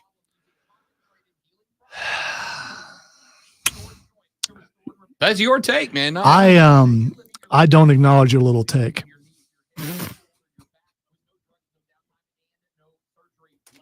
Hey, did you see the video I sent you of Kyrie? You should see it.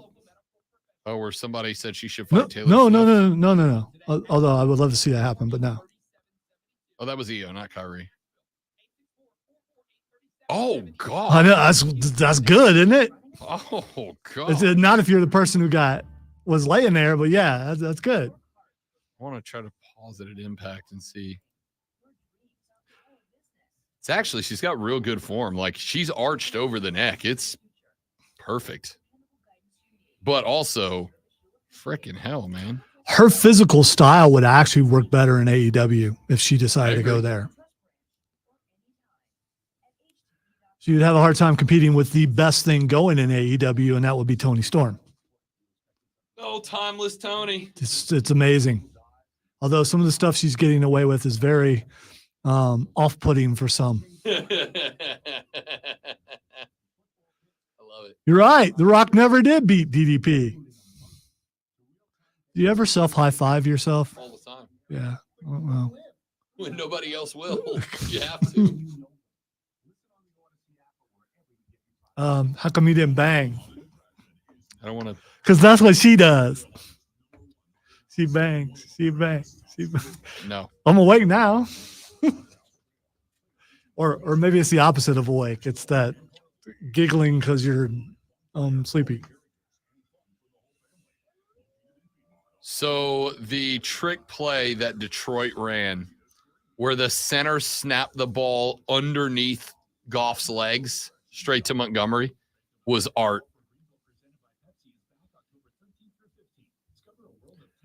I'm not that inside kicking.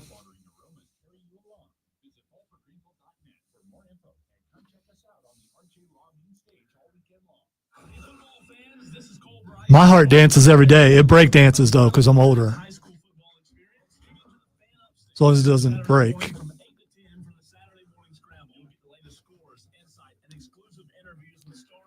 Hey Cole, how about them Cowboys? They dem boys.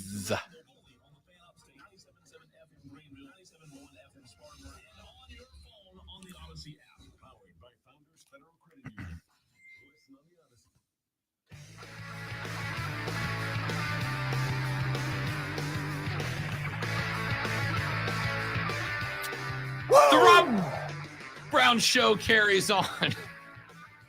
It is the Fan Upstate. I'm trying to get you where I'm at. You just don't want to be there. 844-326-3663. You're winding down. We should be amping up. MadWorldAttractions.com, text line 71307. Start your text with FAN, F-A-N. We'll read them on the air. I appreciate the scores of where to get a great hoagie text that we got a few minutes ago. How come when I raise the roof, it looks stupid? When other people do it, it looks fun. I don't think it looks fun if anybody does it, but that's just me. Okay, all right.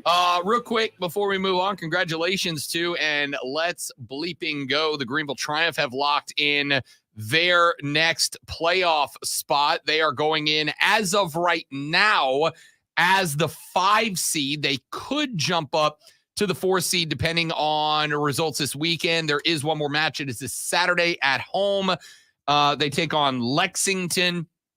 Triumph currently sitting with 47 points. They are just 1 point behind the Independents. So either a draw and an Independence loss. I believe the tiebreaker goes to Greenville there. But let's just go get 3 points, and then a Charlotte draw or loss will move us into 4th. Still well behind Hailstorm, who has 59. North Carolina FC with 60 points, and Union Omaha leads the table with 62. It is Fan Appreciation Day for the Triumph this Saturday at home at Paladin Stadium. I will hopefully see some of you there. Let me respond to the waves of criticisms that the Great One levied against Bryce Young to Sweat in the last segment. Oh, I thought you were going to play it. Okay. No, I'm working. Yeah, Ugh, it's just doing gross. doing another part of my job over here. So, friends, a couple of things here. Number one, I cannot undersell to you. Okay, he's using that tone. Did you guys hear it? Yes, I am. Yeah, he's using that tone. Yes, I am. Because I am frustrated. You poor little children. This is my frustrated tone. I am frustrated. As we all are with the play of one Bryce Young. So I'm going to start with this. I think that the talent level of the Detroit defense was undersold to Panthers fans going into this game. Detroit's defense, especially across the front seven, is good. It's very good. Who are these people you're talking about? We've seen Detroit play all this year.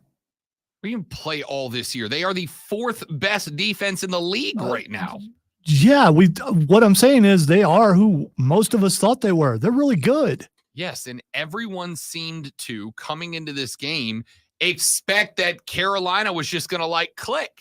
And I didn't get it. Who is everyone? I didn't think that.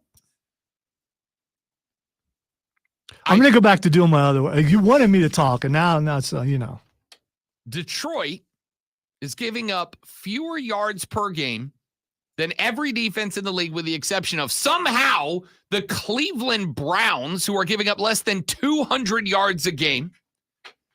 The Dallas Cowboys. Miles is pretty good. Yeah, he is. The Dallas Cowboys, who are giving up less than 260 a game. Until last night. The Ravens, who are giving up 261 a game. Until yesterday. And the Lions are checked in fourth, giving up less than 281 yards a game. Still going strong. Roar. So, this was always going to be a game where Carolina was going to struggle. But let's break down some individual reasons as to why. And I'll start with the INTs, because those were a problem yesterday, obviously. The INT on the screen pass was a stupid. It was an amazing show of athleticism from that guy from Aiden Hutchinson. From that team up north. I was trying to, It was a remarkable play from Aiden Hutchinson, who, by the way, is going to be your NFL Defensive Rookie of the Year and might very well be in the conversation for NFL Defensive MVP. I don't think he's a rookie. Did he not? Is he a second-year guy? I'm pretty sure he's a second year. Whatever. He's a freaking stud. Just trying to help you. Yeah, he is. If it were anything other than a screen pass, I would say that Bryce. Right, it is a second year. I would say that Bryce should have thrown the ball harder. But a screen pass is a touch pass, and that's so. It was still he still zipped it a little bit, but yeah, that was an amazing thing. And if I recall, I don't think he wore gloves. His hands are just that big. He's a monster. Shouldn't have cut his hair though. So, I think that, and yes, I did forget because the Detroit Lions were better last year, but forgettable this year. Very good. I think that the screen pass is one that I have to write off because there are probably 3 tops defensive ends in the NFL that can make a play like Aiden Hutchinson made on that ball. You and I are in agreement on that one. That was an anomaly. That was an amazing thing to watch. We probably won't see that happen again for a while. I suspect you won't because we haven't seen it happen in a while before that. He had the interception that he threw over to the sideline, and I'm going to be straight up honest with you. When he threw that ball, I thought it was complete. And I was watching the wide angle cam on NFL Plus. I thought that ball was complete. That defensive back came the hell out of nowhere. All right.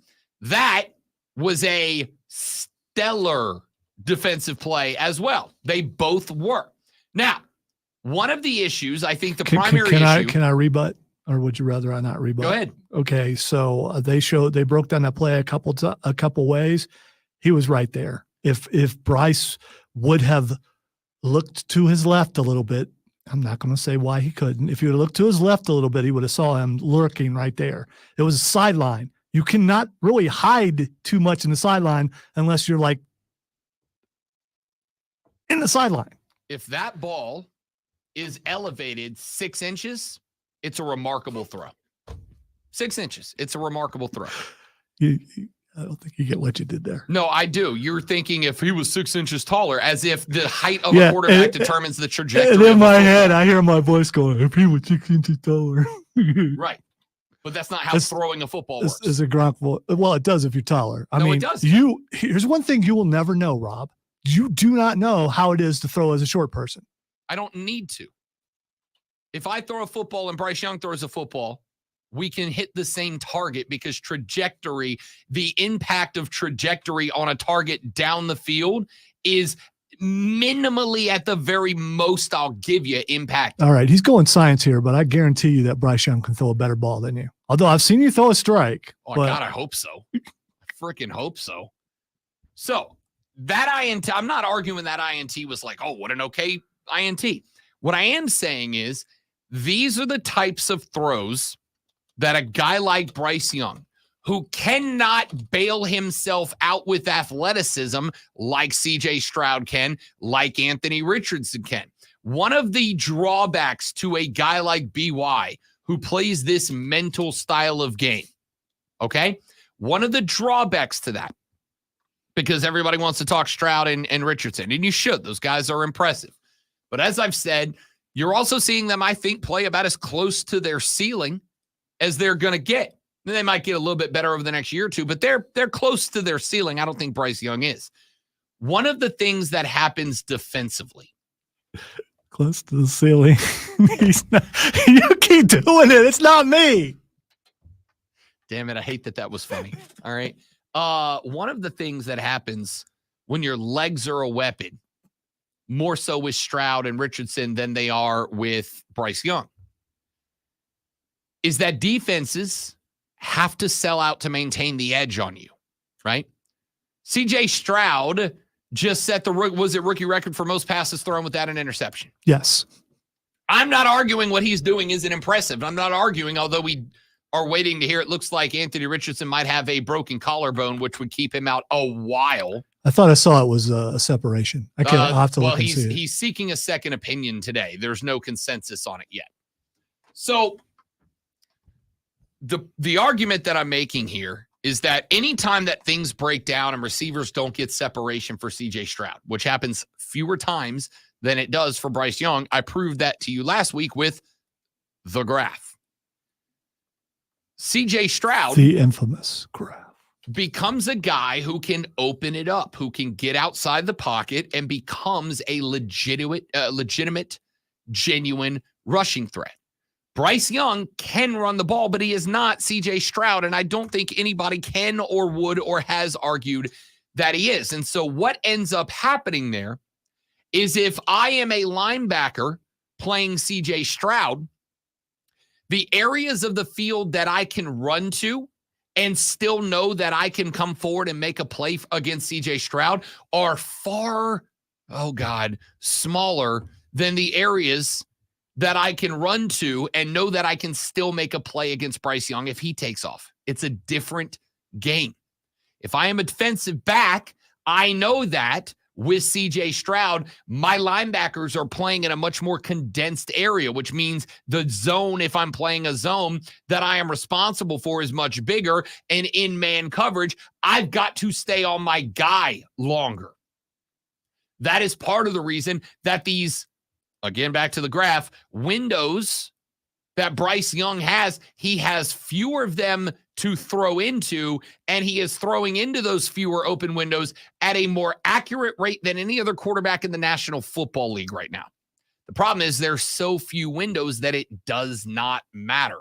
If Bryce Young had even an average number of open windows to throw into, he would be having a stellar season. Now, I'm going to give Carolina a little credit here in this game, despite losing 42-24. The play calling was much better. We didn't go back to let's hand it off guard every time. We didn't go back to let's throw receiver screens every time. You know why they go with those screens and those off-ball or those quick handoffs, those power eye handoffs? It is because the wide receivers can't create separation, and the only way to get them created is with underneath screens. But when defenses know that's your bread and butter, they just attack those. And here's the thing. There's no fear of attacking those screens. Why? Because if I attack those screens, I can leave one man up top, and they can't get guys in behind us, right? If you go a screen to the right, you are almost always going to run an inside slant or a fly route to the guy on the other side.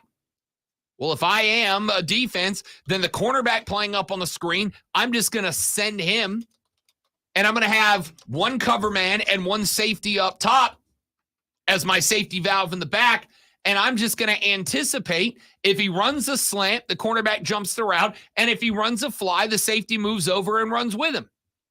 The playbook is wildly predictable when that is the case. This is the first game that it looked like it got opened up. Why do you run the power style run game, the off guard, off tackle stuff, actually off center, off guard stuff that Miles Sanders has been tasked with so frequently this year? Well, it is because when you have a bad offensive line, you don't have time to get your running back off tackle.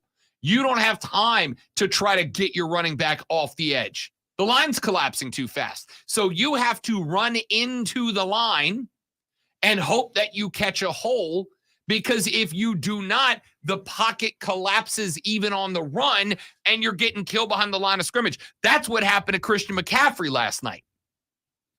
McCaffrey got dropped 3 or 4 times, 2 or 3 yards behind the line of scrimmage, because the Dallas Cowboy defense, which is the only part of that team worth anything, was closing the gap, was filling in the gaps very quickly, and anything with a delay to it caused the offensive line of San Francisco to get beat, and McCaffrey was getting swarmed. The runs that worked well for the 49ers last night were the runs where they just quick hitch, bang, center, off guard, off center, off guard. That's what worked. And that's what Carolina's tried to do. Unfortunately, Miles Sanders ain't who we thought he was. He ain't a running back that's going to the Pro Bowl, so that style of run game is not working for him right now. Last night, the playbook was opened up for the Carolina Panthers, or yesterday afternoon. The playbook was opened up for the Carolina Panthers. Last night, they started trying some new stuff. And it wasn't just like the occasional non-screen pass plays they have been running in the past, but they were actually trying to create separation. And what ended up happening? Adam Thielen got 11 grabs for 107. John Mingo had 48 yards receiving. DJ Chark had 42 yards receiving. 28 for Thomas, 21 for Hurst. And Tommy Tremble had a 1-yard touchdown too. It's about as good as you could ask for with a team that's here. So don't be surprised. I was having a conversation with, who was it? Cody Decker on Saturday on Bet for the Cycle, the nation's #1 baseball gambling show. He and I were talking. He said, Rob Brown, I picked Detroit in my survivor pool this week. Did I make a good pick? And I said, yes, and here's why. I think Carolina's going to open up the playbook as the season progresses, because you're going to get to the point where it's like, why the hell not, right? Like, why? I mean, he's already in the midst of baptism by fire. Why not let him go full playbook and see what happens? And the more the playbook opens, the more I think Bryce Young gets to take advantage of having his strengths between his ears. The more the playbook opens up, the more I think BY gets to see the field progression, as opposed to defenses who know the predictable playbook they've been running through the first 4 weeks of the season, and the better he's going to look. Well, yesterday they opened the playbook, and even though the touchdowns came later in the game, Bryce Young looked better yesterday. 25 completions, season high. 247 yards, season high. 3 touchdowns, season high. They opened the playbook, they got less predictable, and BY benefited from it. Carolina's going to win a game. And they're going to win a game in the next few weeks. And they're going to win that game because it's not going to be this week, because they got the Dolphins this week. They're going to get slaughtered. But I could see a win over the Texans. I could see a win over the Colts without Anthony Richardson. I can damn sure see a win over the Bears. They're going to win a game, and they're going to win it soon now that the playbook is open. Watch. Book it. Ladies and gentlemen, we got one segment left. We'll hit that segment hard when we come back. The Rob Brown Show's on your radio. It is the Fan Upstate. Can I tell you how difficult it is to do a segment when you have to make sure that you make no references to short, tall, high, low, up, down? I had nothing to do with you doing what you did, okay? I just was over here, innocent bystander, just doing, yeoman's work, as they say, or just doing what I'm supposed to be doing. Yeah. Well, yeah. And, sometimes that's taxing. All you got to do is not make short jokes, and you're complaining about it. You know what's sad? You just mentioned all those teams that they're playing, and you're like, yeah, they should win. I could see them losing every single one of those games. I know Chicago just won one game, but you know what? That's one game more than what Carolina has won. We've seen what CJ Stroud is, and this will be if CJ Stroud if they play Houston and they lose to Houston, all the revolt that has already started will be all right. It'd be a whimper because there's not too many people left in the stands right now that are actually Carolina Panther fans. That's a true sign, though. Are we going to see more Texans? Oh, is it a home game or are they in Houston? That one is home, I think. Let me see, Sean. Yeah, it's home. At Miami, back home for Chicago and Houston and Indy, and then on the road at Chicago. So if there are more Houston or Chicago I get because it's just a cool. But it's a cool jersey. If Houston, if there are more Houston fans than Panther fans, and that's bad. I agree. That would be pathetic.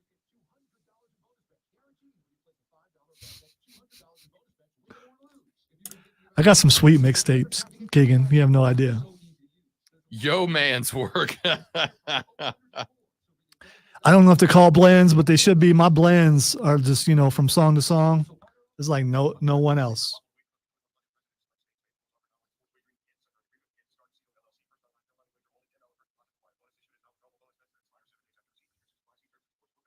What?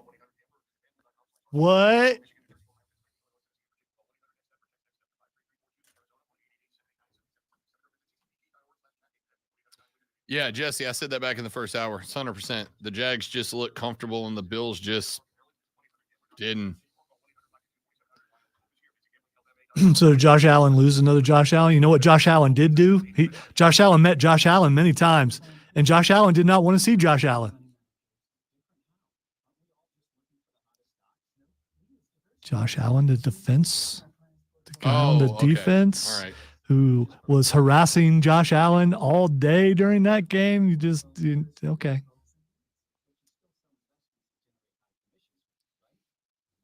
I watched part of it. I listened to the other part on the Odyssey app because most Westwood One games are streamed right here on the Fan Upstate. So check that out. So if you're out and about and you can actually listen to the game as I did on the lawnmower. I heard many times, oh, Josh Allen is coming after Josh Allen. So in that game, there literally was Josh Allen. There was. I don't know if they have Josh Allens in England, so there could have been a Josh Allen watching Josh Allen. Could have been. I know, James. I don't get why he was confused. Now I had to explain it. I forgot. Which Josh Allen's having the better year? Josh Allen. Exactly. Finally, he gets it.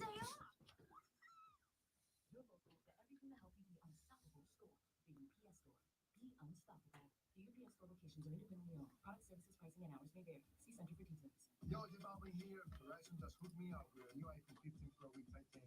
How can you get one? By switching to my plan at the Verizon store, get the amazing new iPhone 15 Pro on there. When you trade it any iPhone, any model, any condition is guaranteed. And listen to my new song here, is on your way to get the new iPhone 15 Pro. Don't miss out. Switch to my plan from Verizon today. Like they're promoting a new song while they have Yeah playing in the background.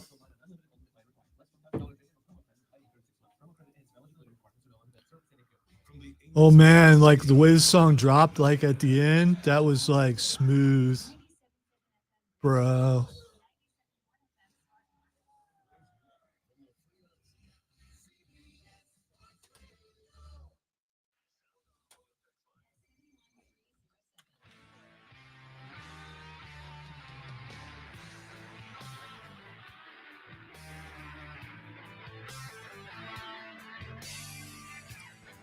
The Rob Brown Show continues. It is the Fan Upstate. Rob and Lonzo with you every weekday morning from 6 a.m. until 10 a.m. And again, if you are enjoying the show, please spread the good word. Wait. We get to keep doing this? Sure do. I mean, for at least one more day. Well, you do after that I'm aware of. after today. You might be really considering trading me. No, not at all. Okay, all right. Not at all, because you do everything. I do. And if you had to, you'd come up short.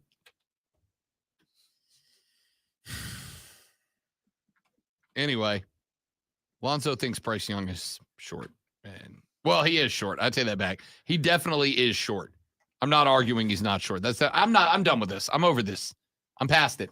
I was gonna say, because you cannot see the behind scenes of the huddle, and it's. I can see behind him. You can see over him. Yes, for sure.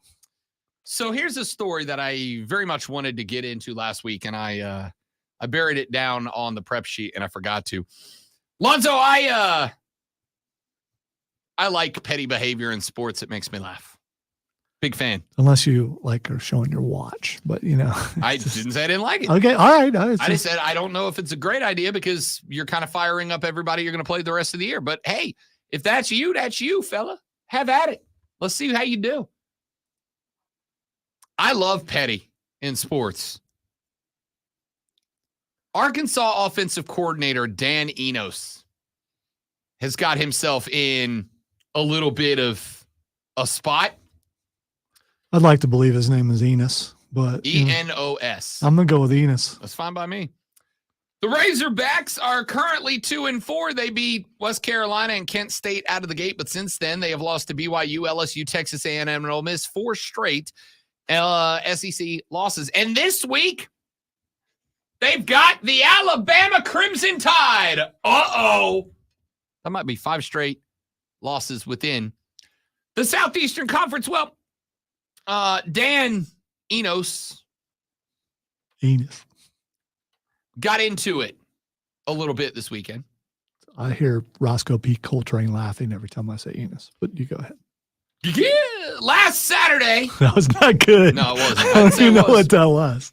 Last Saturday, the Texas A&M Aggies beat the Arkansas Razorbacks 34-22. It knocked Arkansas down to 2-3 in Enos's first season with the program. And in that game, Arkansas gained over only 174 total yards in the second quarter. They had a 4th and 1. They set up a run play out of the shotgun.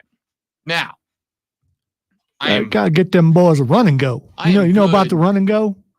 The run and go? The run and go. You gotta get a run and go. A head start. Gotcha.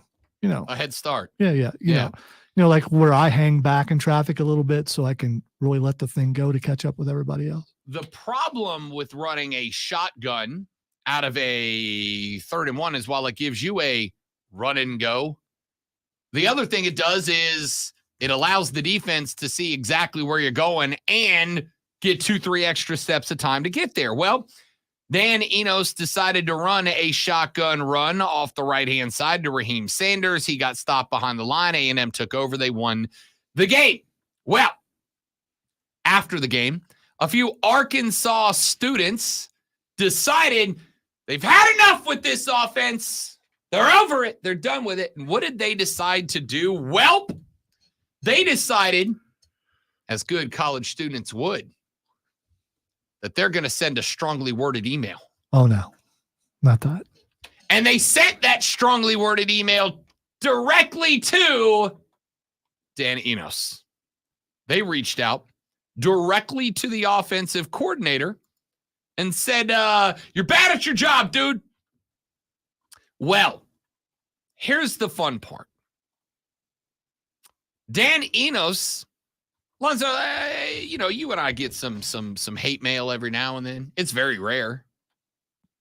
All right. I can't play that game. I get a lot of hate. Okay. But still, I mean, it's the majority of it is deserved. So when Rob gets hate mail, I do one of two things. Either I respond to it in the most kind and flowery language I can come up with and try to kill him with kindness. And when I get hate mail, I just do this more often. Or I just delete it. And I just move on. Well, Dan Enos did not learn that lesson because he decided was going to start replying to the emails of drunk students after the game, immediately after the game, dude. The game ended at like 3:30. By 3:50 p.m., he was responding to students. How do we know that, ladies and gentlemen? Well, that is because Yahoo Sports heard a little rumor, a little birdie, tweet, that Dan Enos was losing his mind, and they submitted a FOIA request for the emails of Dan Enos from that day, and they found out that Dan Enos was replying to these kids via email.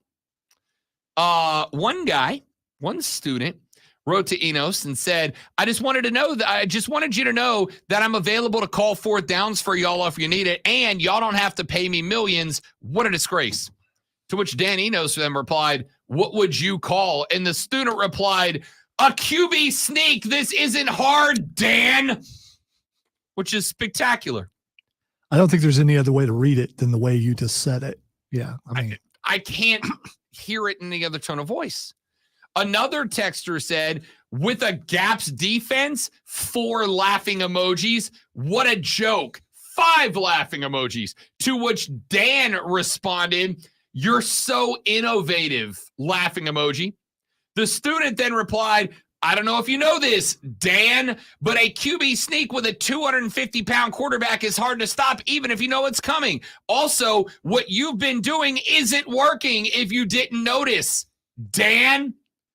To which Dan replied, thanks, Robinson. You should have been a coach. To which the student responded, maybe you should stop trying to be innovative and get a first down. If I was a coach, I would have been just as effective as you are. To which Dan replied, you still have time. Apply for some jobs. I'm sure you'll be great. Laughing emoji.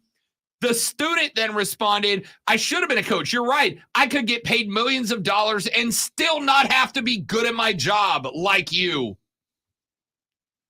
Incredible, dude. Incredible. I love this.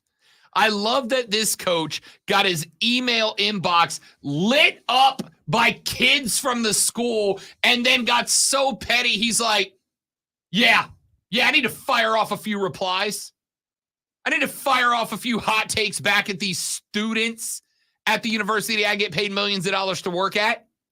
Yeah, they need to hear from me, the Arkansas OC. This will settle them down. Run a QB sneak, Dan. So good.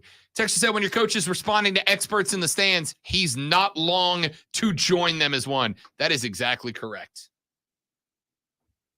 What the X is going on?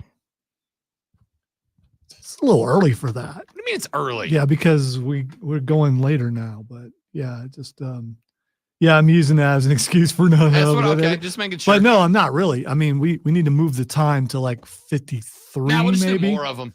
Okay. I ran out of things to say after I read Dan's emails. I was so enthralled, engaged, all that kind of stuff. What a story, right? In the conversation that I lost myself. What a story. The Rob Brown Show presents Twitter.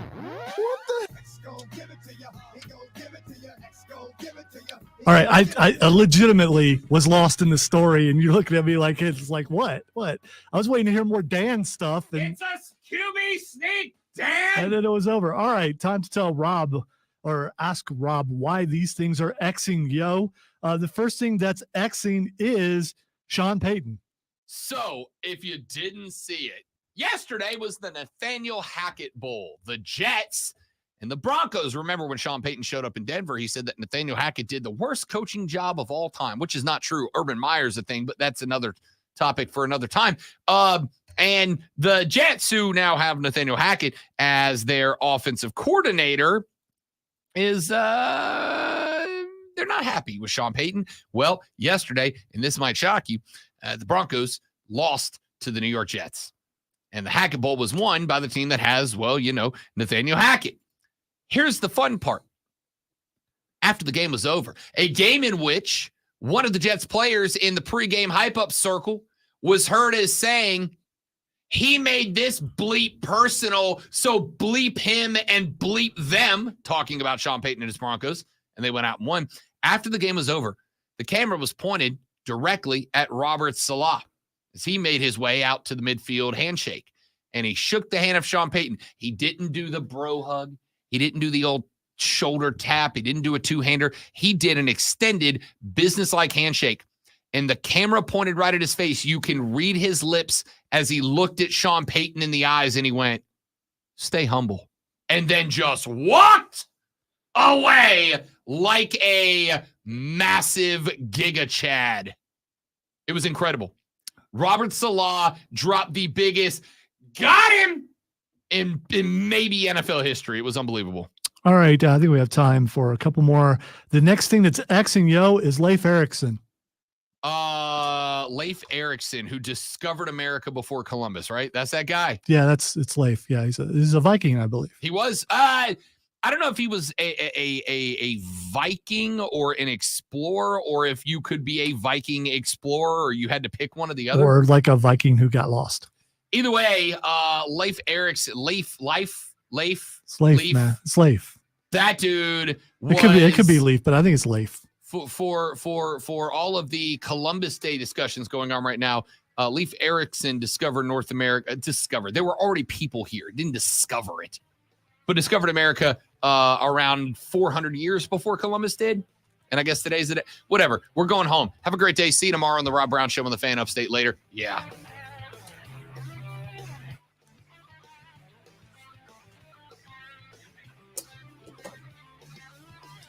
All right, dudes and dudettes, that's it for us. Have a lovely day. Be back tomorrow. Thanks for listening or watching. Thanks, or whatever. Dan. Thanks, Dan. Bye.